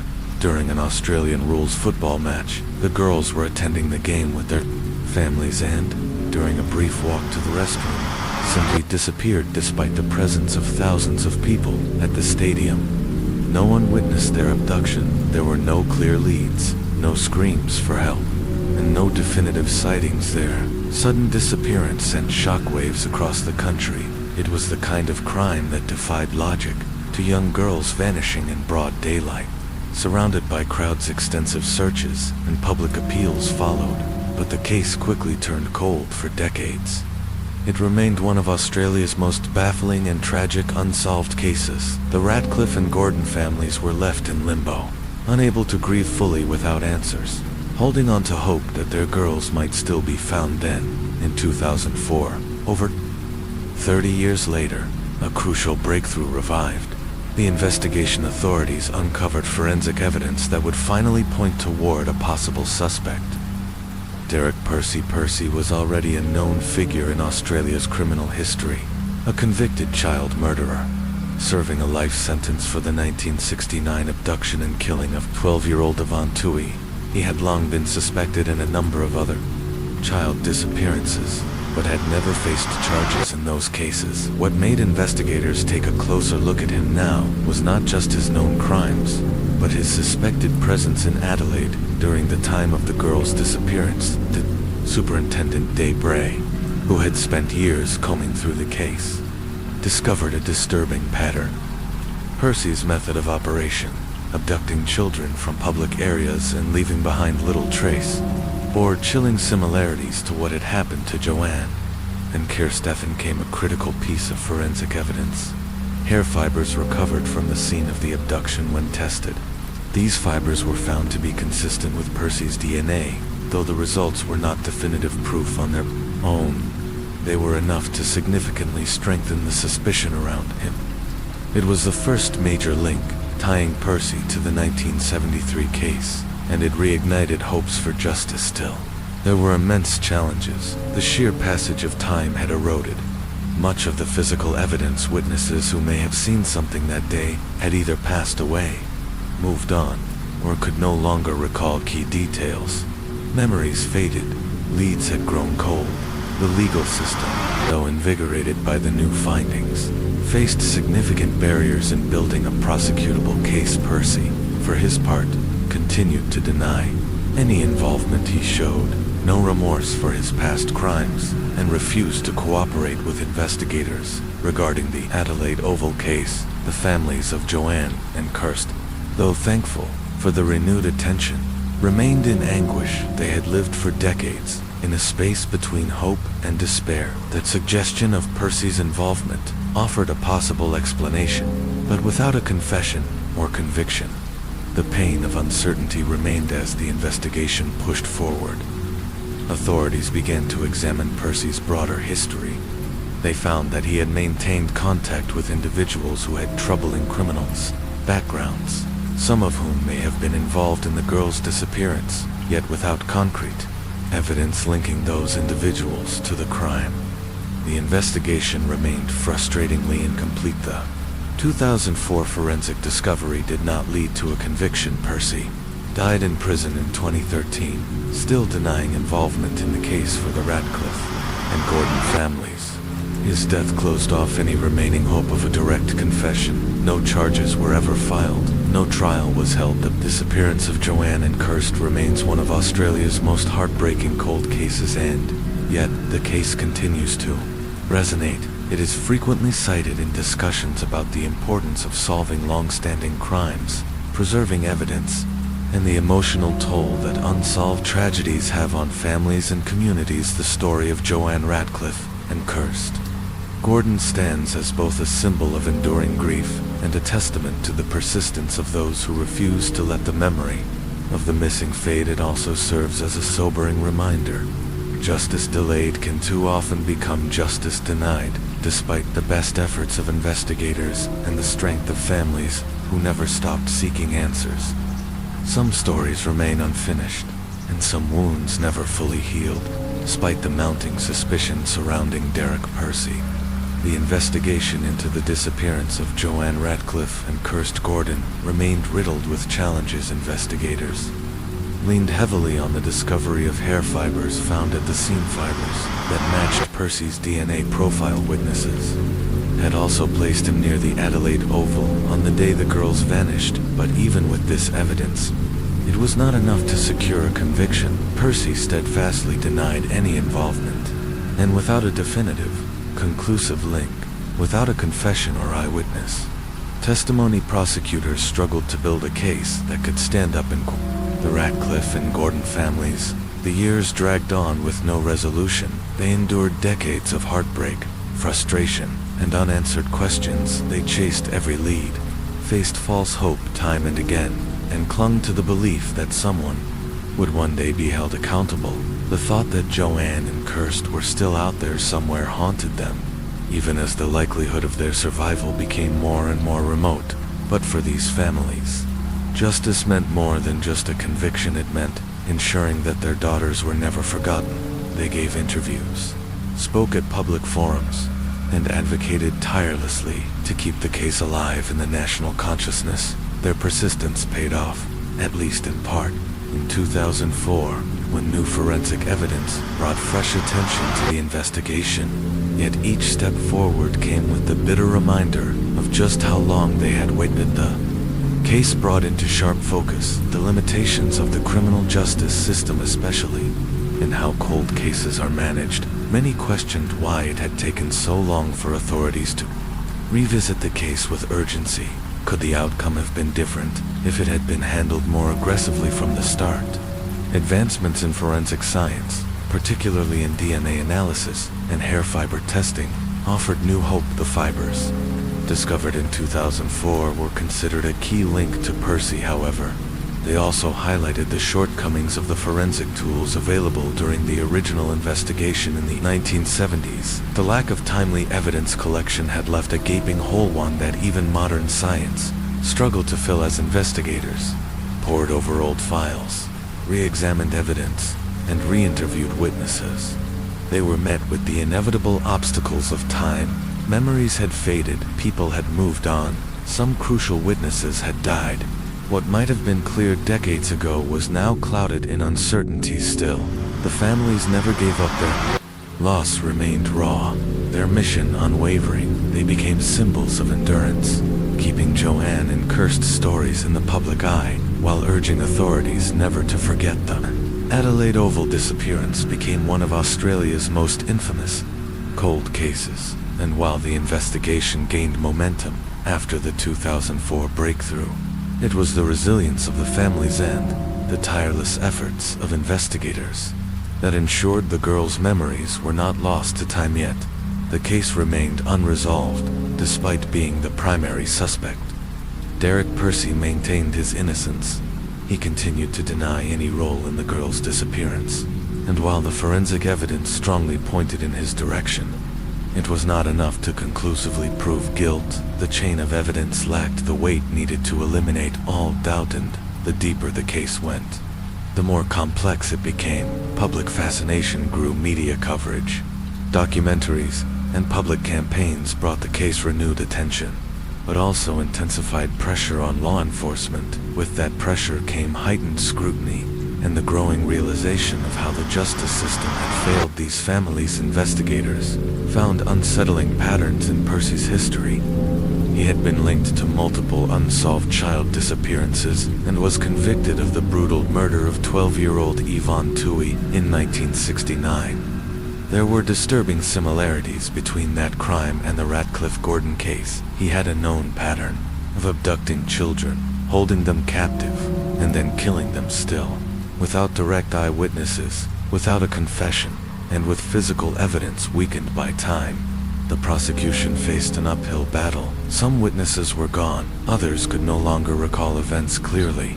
The once vivid memories of that day at the Adelaide Oval were now distant and fragmented. The forensic breakthroughs of the 2000s came decades too late to truly serve justice in the conventional sense, and though Percy's name would forever be linked to the disappearance of Joanne and Kirst, the law could not formally hold him accountable. The case stands today, not just as a tragic story of two missing girls, but as a powerful commentary on the endurance of grieving families, the evolving capabilities and limitations of forensic science, and the sobering reality that some crimes may never be fully solved.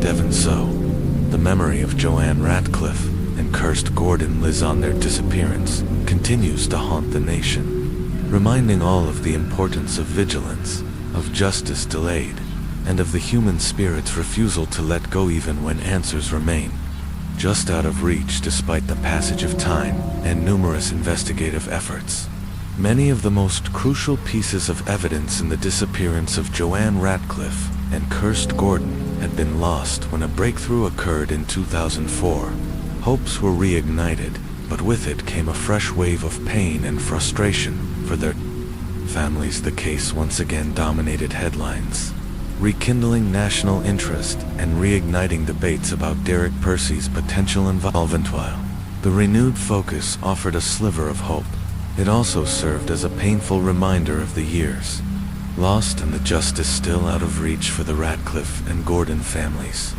Every media story, every investigative update, stirred emotions that were both comforting and devastating. That thought that their daughters might finally be accounted for was eclipsed by the relentless uncertainty that had defined their lives. For decades, public sympathy continued to grow, but so did the realization that this case might never reach the resolution so many longed for. The question of why and how the girls vanished haunted investigators and families alike, despite years of denial. Derek Percy remained a central figure in the case. His history, proximity to the crime scene, and connections to other child disappearances cast a long, damning shadow, yet the lack of definitive proof meant that the case stayed in limbo. Detective Superintendent Day Bray, who led much of the renewed investigation, refused to surrender to despair. He had seen far too many cold cases where justice slipped through the cracks, but also knew that persistence could be the key to closure. For him, this case wasn't just about solving a mystery. It was about giving to grieving families the answers they had been denied for too long. The disappearance of Joanne and Kirst had, over time, evolved beyond a single criminal case. It became a symbol of deeper societal questions about the safety of children, the handling of cold cases, and the long-term failures of the criminal justice system. It revealed how time not only erodes memory, but complicates justice, turning even well-intentioned investigations into uphill battles, despite advances in forensic science, including the analysis of hair fibers, potentially linked to Percy. The legal system struggled to prosecute crimes so deeply buried in the past.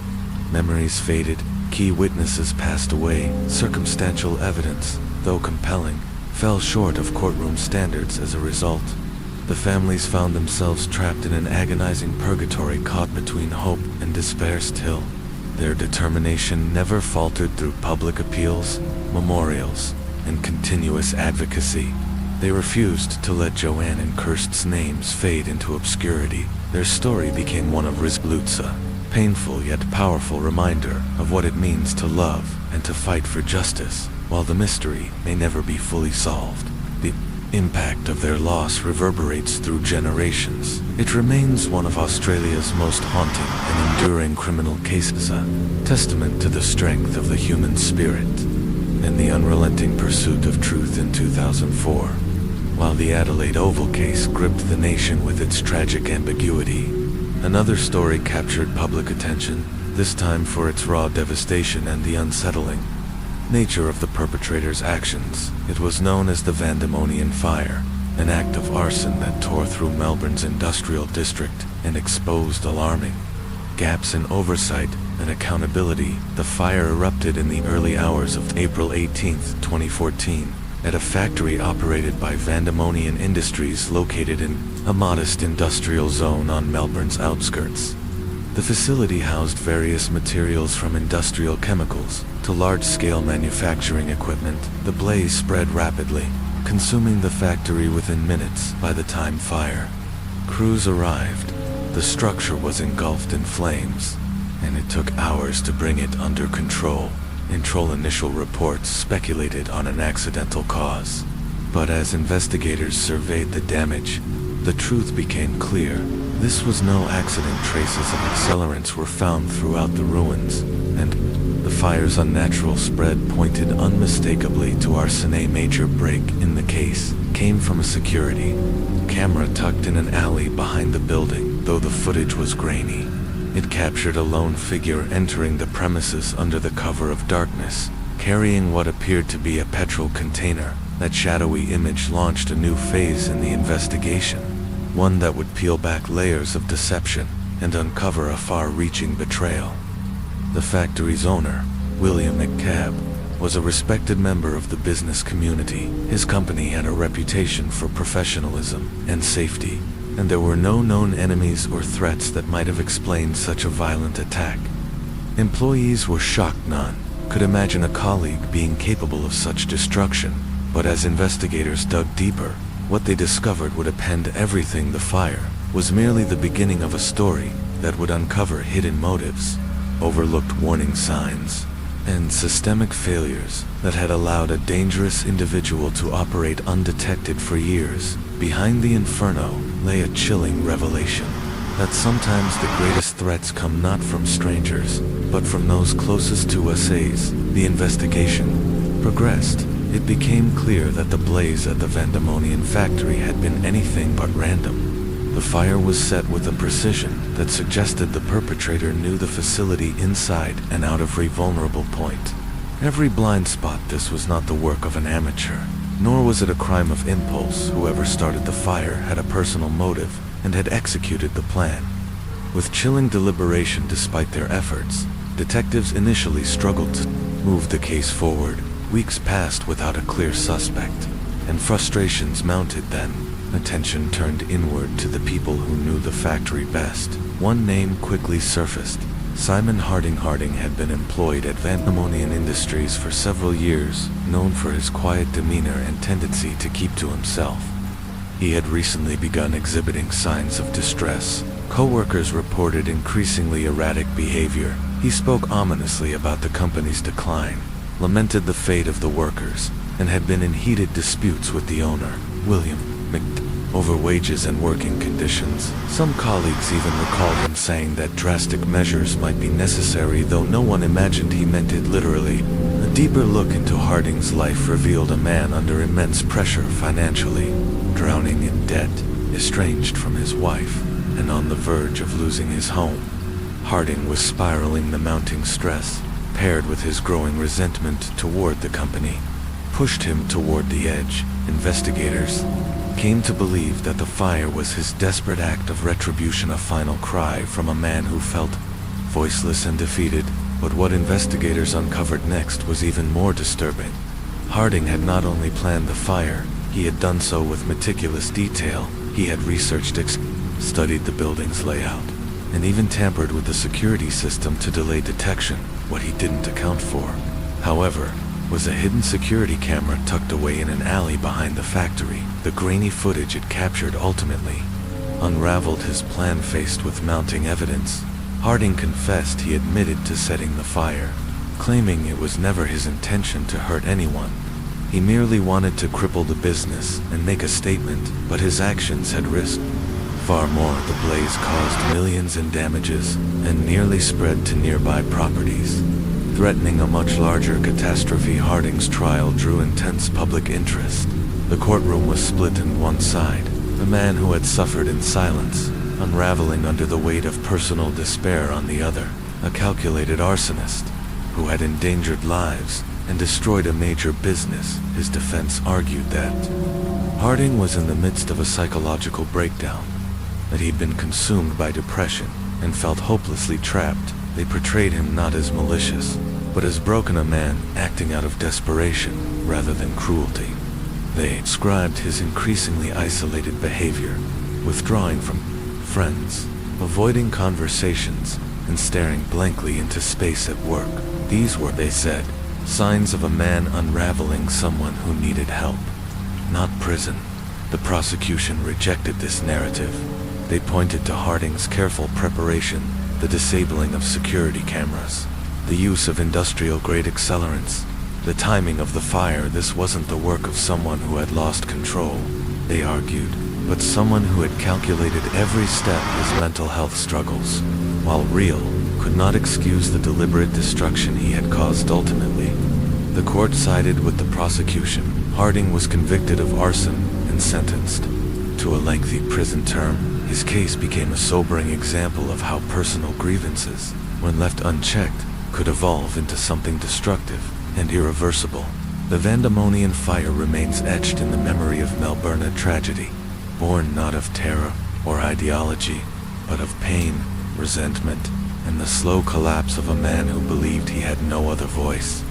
It was a case that highlighted both the fragility of the human psyche and the devastating consequences when society overlooks the warning signs. The prosecution contended that the materials Simon Harding used to ignite the fire, particularly the specialized accelerants, weren't the kind of things a person in the midst of a spontaneous mental breakdown would typically possess or even know how to use. It quickly became clear that Harding hadn't acted on impulse. Instead, he had been planning this act of arson for weeks, methodically assembling the tools and knowledge needed to carry out his plan with devastating precision. What disturbed investigators most was how calculated Harding had been. He hadn't just started a fire, he'd orchestrated an attack. He knew exactly where to pour the accelerant and the precise location to ignite the flames for maximum structural damage. This wasn't a symbolic outburst or desperate cry for help. It was a meticulously planned assault on the very institution he felt had wronged him. Despite his personal struggles, his financial ruin, a crumbling marriage, and deteriorating mental health, Harding had made no attempt to warn others or prevent harm. He simply walked away, leaving behind a blaze that could have easily claimed lives. As the trial progressed, stories from those affected began to emerge. Factory workers' families recalled sleepless nights and panicked calls, unsure whether their loved ones had made it out alive. Local residents recounted the sense of fear that swept through the community.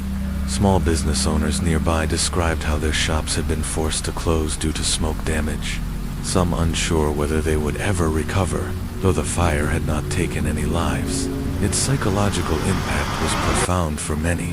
The event fractured their sense of safety and community trust. It revealed how someone they had worked beside every day, unassuming Simon Harding, had been quietly harboring a dangerous level of anger and resentment. Local leaders and social workers began to speak out, insisting the case was emblematic of a much larger issue. This wasn't just about one man's decision to commit arson.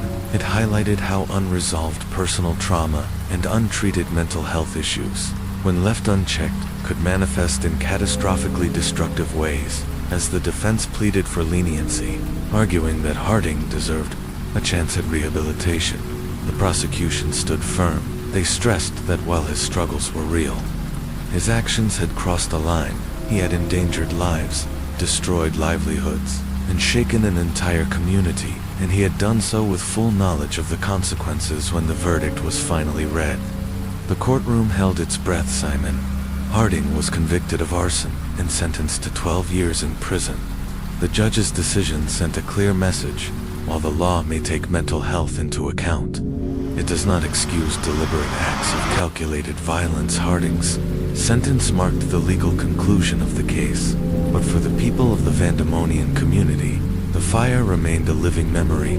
Families continued to process the emotional toll, and the community began the long, slow process of rebuilding not just the factory, but their collective sense of safety. Harding, meanwhile, faced an uncertain future behind bars. His life had been irrevocably altered by a single, devastating act for the community.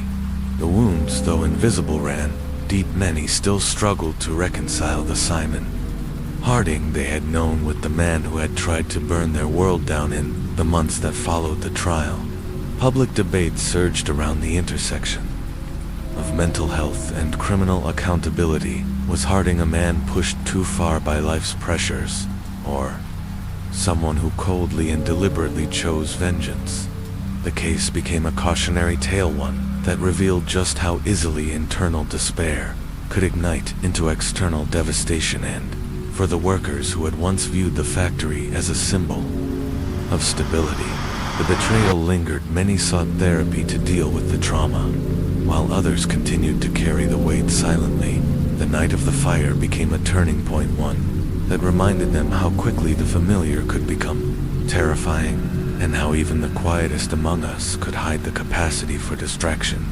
The incident shattered the community's sense of safety and trust, leaving residents deeply unsettled about the future of their livelihoods. In the aftermath of the fire, the damage extended far beyond the physical destruction of the factory. Businesses in the surrounding area were forced to shut down temporarily, and the financial loss was significant. Yet, the emotional toll was even more profound. Neighbors, who once felt secure in their quiet suburban streets, were now plagued by a gnawing fear. If someone like Simon Harding could harbor such destructive intent, could others be silently wrestling with the same darkness?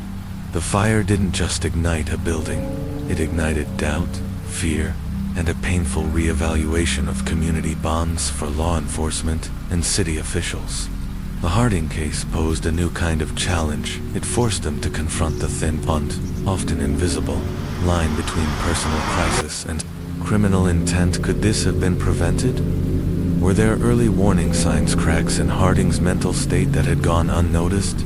The media began to amplify these difficult questions, triggering national conversations about workplace stress, mental health, and the importance of early intervention. The fire became more than a local tragedy. It became a symbol of broader systemic failings. Mental health professionals, labor rights advocates, and policymakers weighed in. Some argued that companies like Vandemonian Industries should have been more attuned to the emotional and psychological well-being of their employees, particularly those under financial strain or psychological distress. Others pointed out that personal suffering often goes hidden, buried beneath quiet smiles and polite greetings, making intervention nearly impossible until it's too late. Meanwhile, the intense media coverage followed Simon Harding into prison. His story was dissected, debated, and reinterpreted. To some, Harding was a man broken by circumstances, a tragic figure lost in a spiral of desperation. To others, he was a calculating arsonist who betrayed his community with chilling precision. In rare prison interviews, Harding expressed remorse, but for many, his apologies felt hollow, falling far short of the accountability the public demanded. He hadn't just set a fire, he had broken trust, inflicted emotional damage, and triggered financial hardship for countless others. The ripple effects of his actions couldn't be undone with a few regretful words during his incarceration. Harding entered therapy as part of his rehabilitation program. Over time, there were signs of introspection, even personal change. He began to confront not just the damage he'd done to others, but the pain and resentment he had long buried within himself. Still, the public remained skeptical. Could a man responsible for such a calculated act of destruction truly be rehabilitated? As years passed, the Vandemonian fire faded from national headlines, but for those who had lived through it, it never truly went away. The factory was rebuilt, local businesses recovered, but the emotional wounds endured. Simon Harding's name continued to surface in discussions about the intersection of mental illness, crime, and accountability. A case study in how personal turmoil, when left unaddressed, can erupt into devastation in the end. The story of the Vandemonian fire became more than a cautionary tale. It was a mirror held up to society, reflecting uncomfortable truths. It forced us to confront difficult questions. How do we treat those who commit crimes born of desperation? Where is the line between victimhood and responsibility? And what role must institutions play in identifying and addressing the quiet suffering that too often goes unnoticed? Simon Harding's actions were inexcusable, yet his story illuminated deeper fractures within workplaces, within communities, and within the systems meant to protect them. The fire he set may have been extinguished, but its legacy still lingers, smoldering in the memories of those it touched. Story 10. The Shibuya Murders. Japan, 2004. In the spring of 2004, Japan was rocked by a chilling crime that shook even its most hardened investigators. The case, later dubbed the Shibuya Murders, would expose a dark undercurrent within the country's entertainment industry, a world often hidden behind glamour, ambition, and flashing cameras. It all began on a warm evening in May when 23-year-old Nakamura was found brutally murdered in her upscale apartment near the bustling Shibuya station. Yumi was an aspiring model and actress, her future glittering with promise. Her roommate, returning from a late shift at a local cafe, discovered the horrifying scene. Nakamura had been stabbed multiple times, her lifeless body surrounded by a pool of blood. What puzzled the police most was the lack of motive.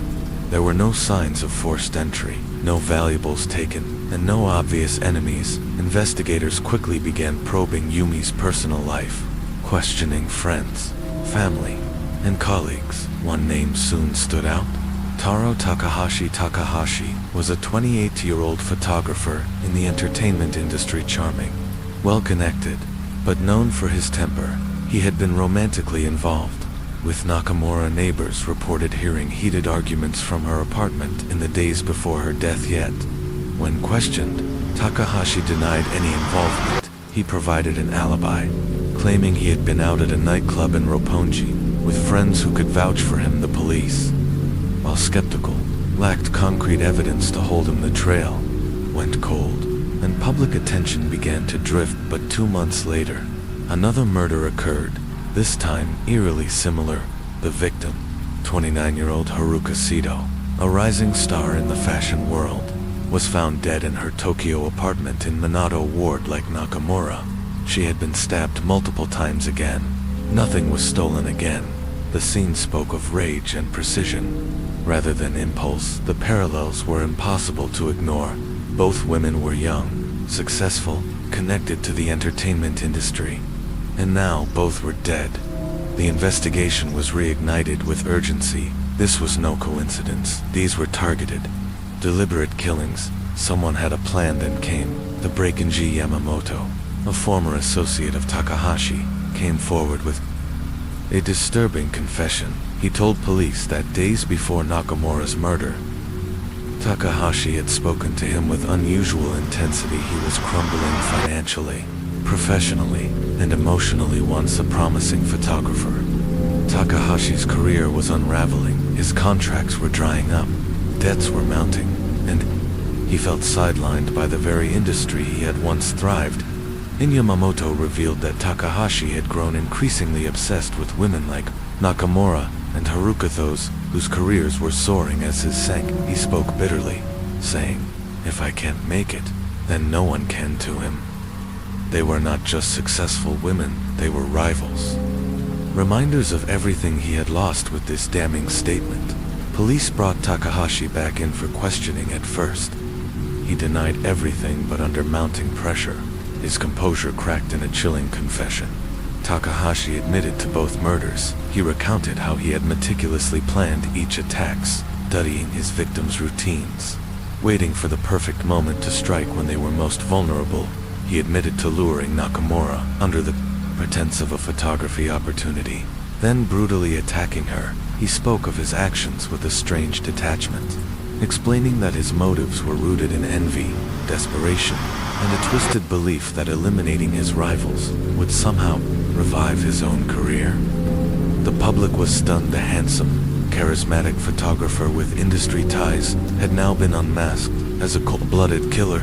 His double life was no longer a secret. While he had posed as a visionary behind the lens, in truth, he was crumbling under the weight of his failures. The murders, it became clear, were not impulsive acts. They were calculated executions, driven by ego and a refusal to be forgotten. Further investigation into Takahashi's life revealed even more disturbing details. Behind the polished professional facade was a man unraveling. His once promising career had stalled. His work considered passe in an ever-evolving field. He was no longer the darling of fashion magazines, and younger, bolder photographers were taking his place. The glamorous world he once belonged to had moved on without him. At home, things were no better. His relationship with Yumi Nakamura had soured. Once joyful, it had turned possessive and emotionally volatile.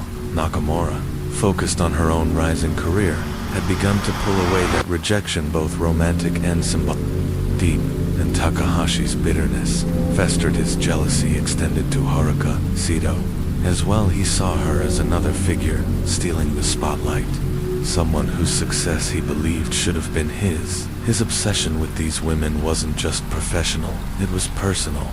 They became symbols of everything he could no longer attain: youth, admiration, opportunity. In his mind, destroying them was the only way to reclaim control. Takahashi's confessions painted a deeply disturbing portrait of a man consumed by his own failures. He had stalked both women for weeks, learning their routines and selecting the precise time to strike. There was no passion in his retelling, just method, motive, and malice. The trial that followed was a media spectacle. Public opinion was split. Some saw Takahashi as a broken man, a casualty of the ruthless entertainment world. Others saw him only as a manipulative murderer who used his charm and connections to exploit and destroy. The court saw the latter. Takahashi was convicted on 2 counts of murder and sentenced to life in prison. The Shibuya murders left deep scars, not only for the families of the victims, but for an entire industry forced to confront its dark underbelly. Yumi Nakamura and Haruka Seto had been rising stars, full of talent and promise. Their deaths were senseless, born not of opportunity, but of envy and decay. And as for Taro Takahashi, he became a symbol of what can happen when pride, obsession, and failure are left to fester in silence. He had carefully selected the knife. He had rehearsed every step in his mind, and when the moment came, the attack was swift and savage. In Takahashi's mind, it wasn't murder, it was reclamation, a desperate attempt to regain control in a world where he had lost all sense of self. Haruka Sato's murder mirrored that of Yumi Nakamura, a rising star in the fashion world. Haruka was young, successful, and rapidly becoming the face of Tokyo's style elite.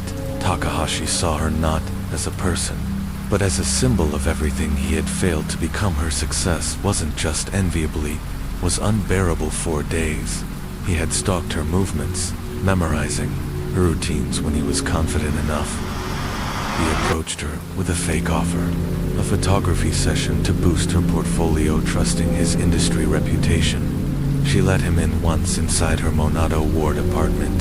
Takahashi struck with cold, clinical precision, no hesitation, no mercy. These weren't impulsive crimes of passion, they were methodical executions, born from obsession and a delusional hunger for relevance. For Takahashi, taking their lives offered him a grotesque sense of power, perverse form of redemption. He believed that eliminating them would somehow resurrect his own worth, but his motives ran deeper than envy as investigators dug into his past. A disturbing picture emerged. Takahashi had long projected an image of charm and artistic brilliance. He had friends in the industry, collaborators who believed in him, but beneath the curated image was a man consumed by failure and resentment. His career, once glittering with promise, had crumbled. His photos, once gracing the pages of Japan's top fashion magazines, were now seen as dated. The modeling contracts dried up, the debts piled on, and yet he still clung to the illusion of success. Even as his personal life fell apart, Yumi Nakamura, his ex-girlfriend, had once been his muse, but their relationship deteriorated into emotional volatility and control. Her decision to leave him and her subsequent rise in the entertainment industry deepened his bitterness. She became a living reminder of all that had slipped away from him. So did Haruka Sato in his twisted reasoning. Their success had come at his expense. To Takahashi, they weren't individuals. They were barriers, obstacles to be removed. His confessions were chilling in their detail. He spoke of the murders as if recounting scenes from a script planned, rehearsed, and flawlessly executed. He had followed both women for weeks, studying them like prey. He knew their routines. He waited for moments of vulnerability. He used trust as his weapon, and their ambition as the bait. But Takahashi hadn't acted entirely alone. Police uncovered that he had been aided indirectly by a small group of disillusioned individuals within the entertainment circle, former acquaintances and bitter collaborators, each nursing their own grudges against the industry. While they hadn't taken part in the killings, they had supported him in dangerous ways, helping him gather information, supplying tools, and in some cases, helping destroy evidence. They believed they were helping someone reclaim what had been unjustly stolen. In reality, they were accomplices in a nightmare. When Takahashi's trial began, the nation watched in stunned horror. The man who had once stood behind the camera, capturing beauty and elegance, now sat in a courtroom as a confessed killer. The defense attempted to portray him as mentally unstable, man pushed to the edge by years of personal and professional collapse. They spoke of his depression, his spiraling finances, and his deteriorating mental health, but the prosecution countered with cold facts. This was not a man broken by impulse. This was a man who plotted murder with chilling deliberation. He had studied his victims. He had gained their trust. He had lied his way into their lives, and then extinguished them. The courtroom was filled with grief. The families of Yumi Nakamura and Haruka Sato attended each day. Forced to relive their worst nightmare, the pain was etched in their faces as they listened to the forensic accounts of how their daughters had been killed. But they didn't remain silent. Yumi's mother spoke through tears of her daughters. Dreams how she was on the brink of a breakthrough in the film world. Having received offers from major production houses, she remembered her daughter's work ethic, her talent, her determination. I wanted to see her name in lights, she said, and now, I'll never get to Haruka's family, displayed a quiet sorrow her father. In one of the trial's most moving moments, described the last time he saw her full of joy, talking about an upcoming shoot. She had so much to give, he said, voice trembling. She wanted to inspire people, and now she's gone. The Shibuya murders, as they came to be known, left a scar, not just on two families, but on Tokyo itself. They exposed a hidden sickness within the entertainment industry, the silent desperation behind the smiles, the mental health crises ignored for too long, and the devastating consequences of unchecked obsession in the end. Takahashi was not just a failed photographer, he became a symbol of how ambition, when warped by bitterness and rage, could turn deadly. His crimes shattered lives, and the ripples of his actions would haunt the city for years to come. Despite the defense's insistence that Takahashi's actions stemmed from untreated mental illness, the families of his victims remained unconvinced. They simply couldn't comprehend how anyone, no matter how disturbed, could so ruthlessly take the lives of two promising young women with such cold calculation. They weren't just demanding justice for Yumi Nakamura and Haruka Sato. They were demanding justice for everyone whose lives had been shattered by the horror of the Shibuya murders. Takahashi's mental state became a central focus during the trial. Psychiatric experts were called to testify, presenting evidence of his long history of depression, anxiety, and obsessive behavior. Records revealed he had been prescribed medication in the past, but there was no indication that he had been actively pursuing treatment at the time of the killings. The defense argued that Takahashi was overwhelmed, mentally unraveling under the weight of his personal failures, but the prosecution painted a far more chilling picture. A man who, despite his inner turmoil, was entirely aware of his actions. A man who meticulously planned every move, manipulated his victims, and executed his crimes with calculated precision. As the trial drew to a close, the judge addressed the court. He acknowledged the complex psychological factors at play, the torment that Takahashi had undoubtedly endured, but he was unequivocal.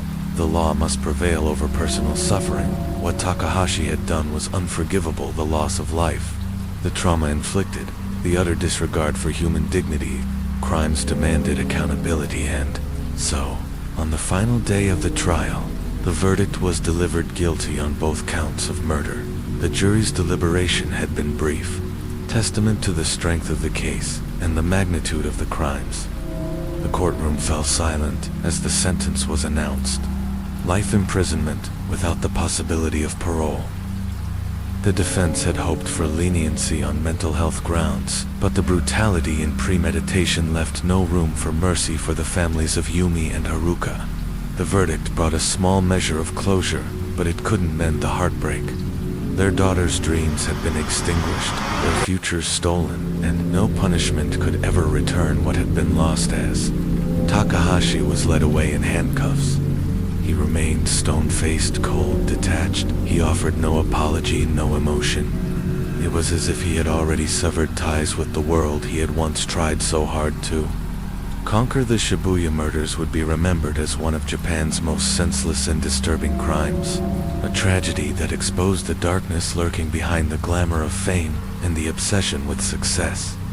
It forced a reckoning within the entertainment industry and among the public, that even those who seem to have it all may harbor unspoken demons. For many, the case became a sobering reminder of how fragile the line between aspiration and destruction can be, and how, when ambition curdles into resentment, the consequences can be unimaginably violent. Story 11. The disappearance of Jessica Owens. In the summer of 2005, a haunting mystery began to unfold in the quiet town of Shreveport, Louisiana. A case that would remain unsolved for years, cast a long, chilling shadow over the community. Began on a sweltering July evening when 22-year-old Jessica Owens vanished without a trace. She was soft-spoken, private, and well-liked in her role as a receptionist at a local law firm. Her disappearance seemed at first like an unfortunate accident, but the circumstances quickly raised red flags.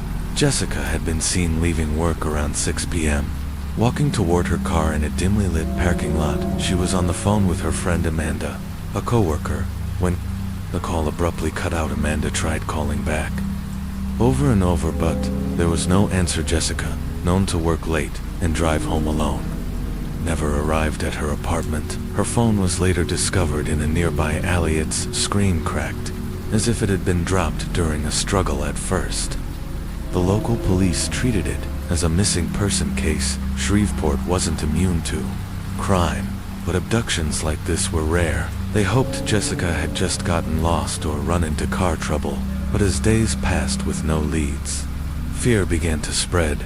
Then came a chilling discovery. Surveillance footage from a nearby gas station captured a man approaching Jessica's car just minutes after she left the office. The video quality was grainy, the image too unclear for identification, but his body language was disturbing. He looked around nervously. He wasn't in a hurry, but something about his presence felt wrong now. Investigators feared they weren't dealing with a disappearance. They were looking at an abduction. A task force was assembled. Local news outlets began running hourly updates. Flyers went up. The community was on edge. Doors were locked. People watched. Their backsteps began trickling in. One came from a woman who believed she had seen the man from the footage wandering the neighborhood weeks before.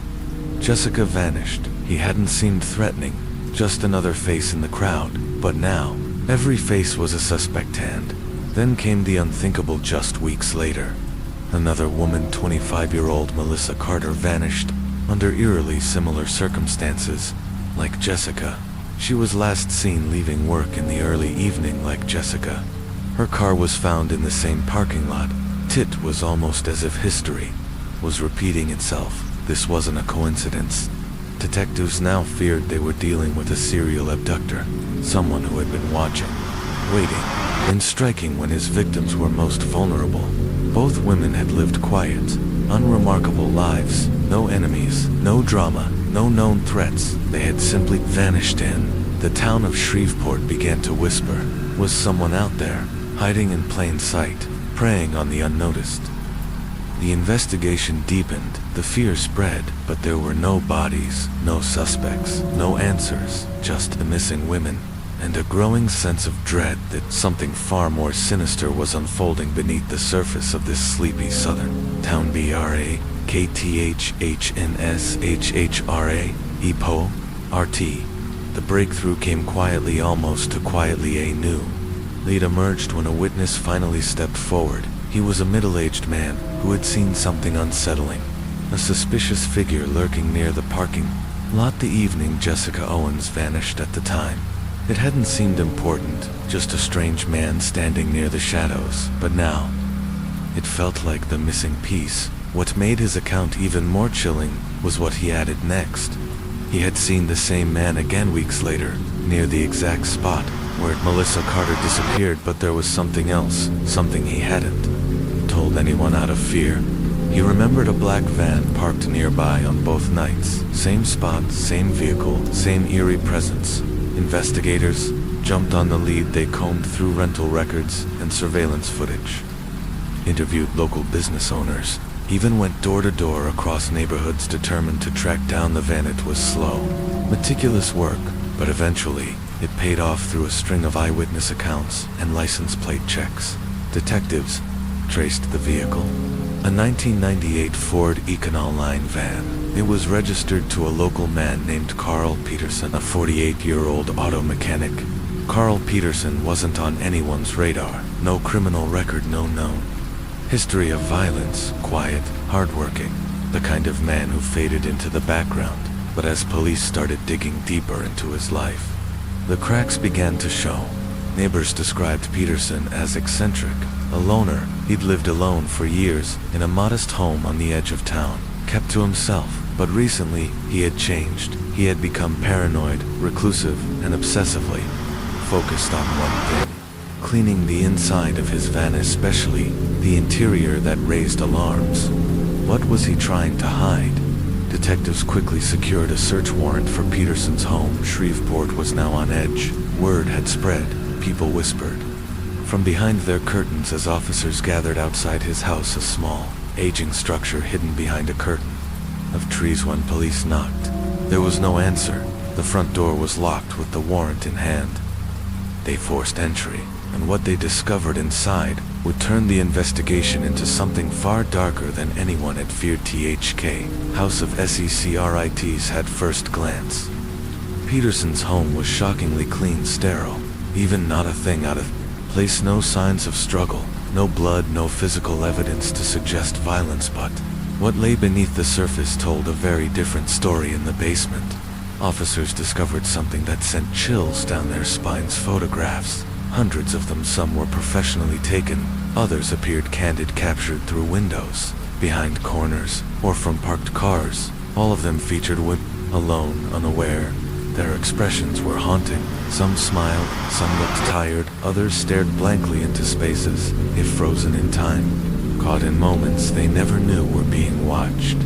As detectives flipped through the stacks, two faces jumped out immediately.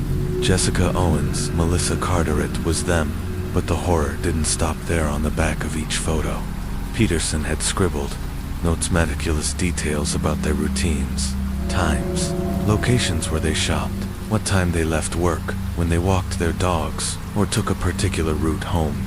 He hadn't just photographed these women, he had studied them, stalked them, mapped their lives down to the minute. And then detectives found the hidden room, THI room, behind the wall in the far corner of the basement. Sealed behind an aging wood panel was a secret door. Inside was a room unlike any other in the house. It smelled of dust and old paper. The walls were lined with yellowing newspapers, but it was the center of the room that held the true horror. A desk covered in maps, notes, strings, pinsage, marked location, told a story, a trail, a ritual. Places Peterson had followed his victims: parking lots, grocery stores, side streets. Even the law firm where Jessica worked, it was a predator's blueprint. Then came the most chilling discovery. In the corner of the room sat a large, locked chest. When police pried it open, they found an assortment of small personal belongings, things only the victims would have owned: jewelry, a lipstick, a pair of earrings that had once belonged to Melissa Carter, and at the very top, a necklace, the same necklace Jessica Owens had been wearing the night she disappeared. Was clear now. Carl Peterson hadn't just watched these women, he had taken them and kept trophies. G-A-R-R-S-T, Carl Peterson was arrested at his workplace without incident. He didn't run, he didn't speak, he didn't resist. He looked calm to Kamaz. If he had been waiting for this moment, the news hit Shreveport like a shockwave. A quiet Mechanica man people passed by.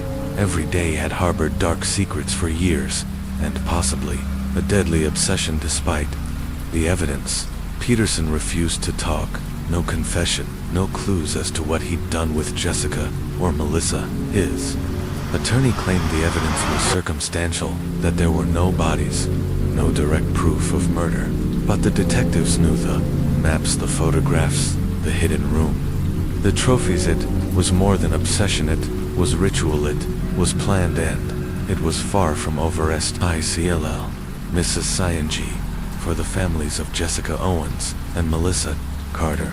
The arrest brought no comfort, only more questions, more fear. Where were their daughters? Were they still alive? Had they suffered? Hope slowly gave way to dread.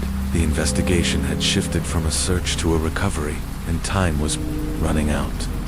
Detectives were now in a race to uncover the truth, to find out how far Carl Peterson's dark compulsion had gone, and whether there were other victims before Jessica and Melissa. Because one thing was certain: this was no isolated act. This was something much deeper, much darker. and it had been hiding in plain sight all along. If they were still alive, their families needed to know why Carl Peterson had chosen them. Was it purely for the twisted thrill of watching, or was there something deeper, something darker driving his actions?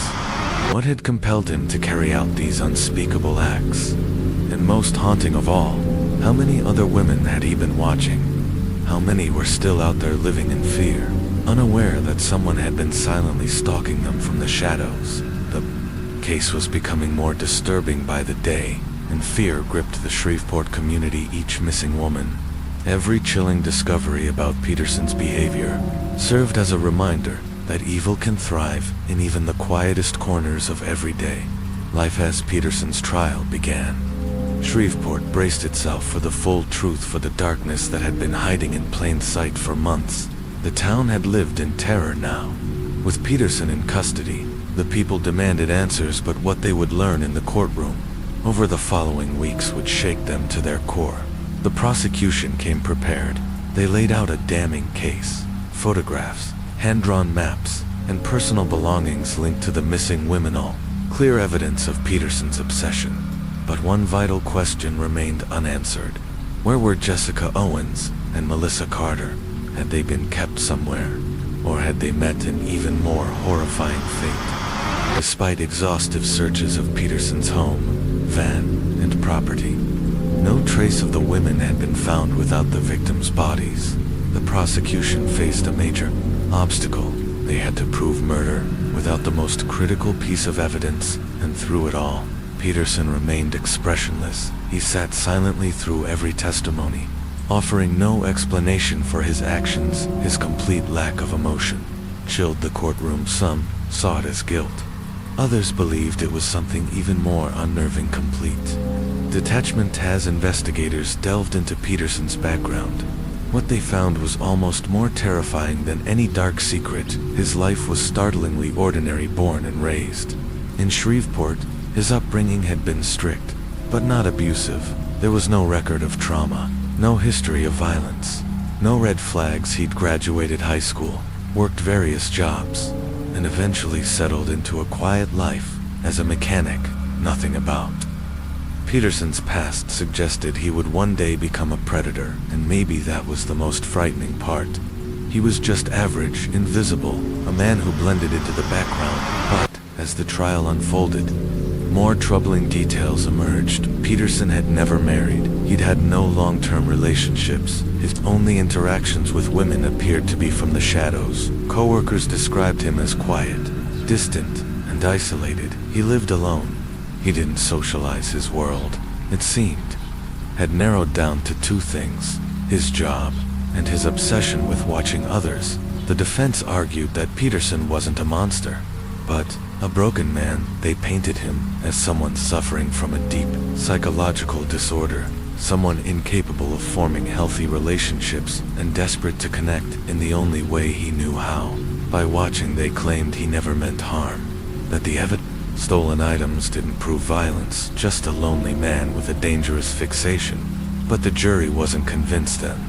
Something unexpected happened. A third woman came forward. Her name was Rachel Sanders, a 27 teacher who had recently moved to Shreveport. She described how, over several months, she'd noticed a black van frequently parked near her apartment, her school, her gym, even outside her favorite coffee shop at the time. She hadn't thought much of it, but after seeing news reports, she realized the man in that van was Carl Peterson. Rachel's testimony was a turning point.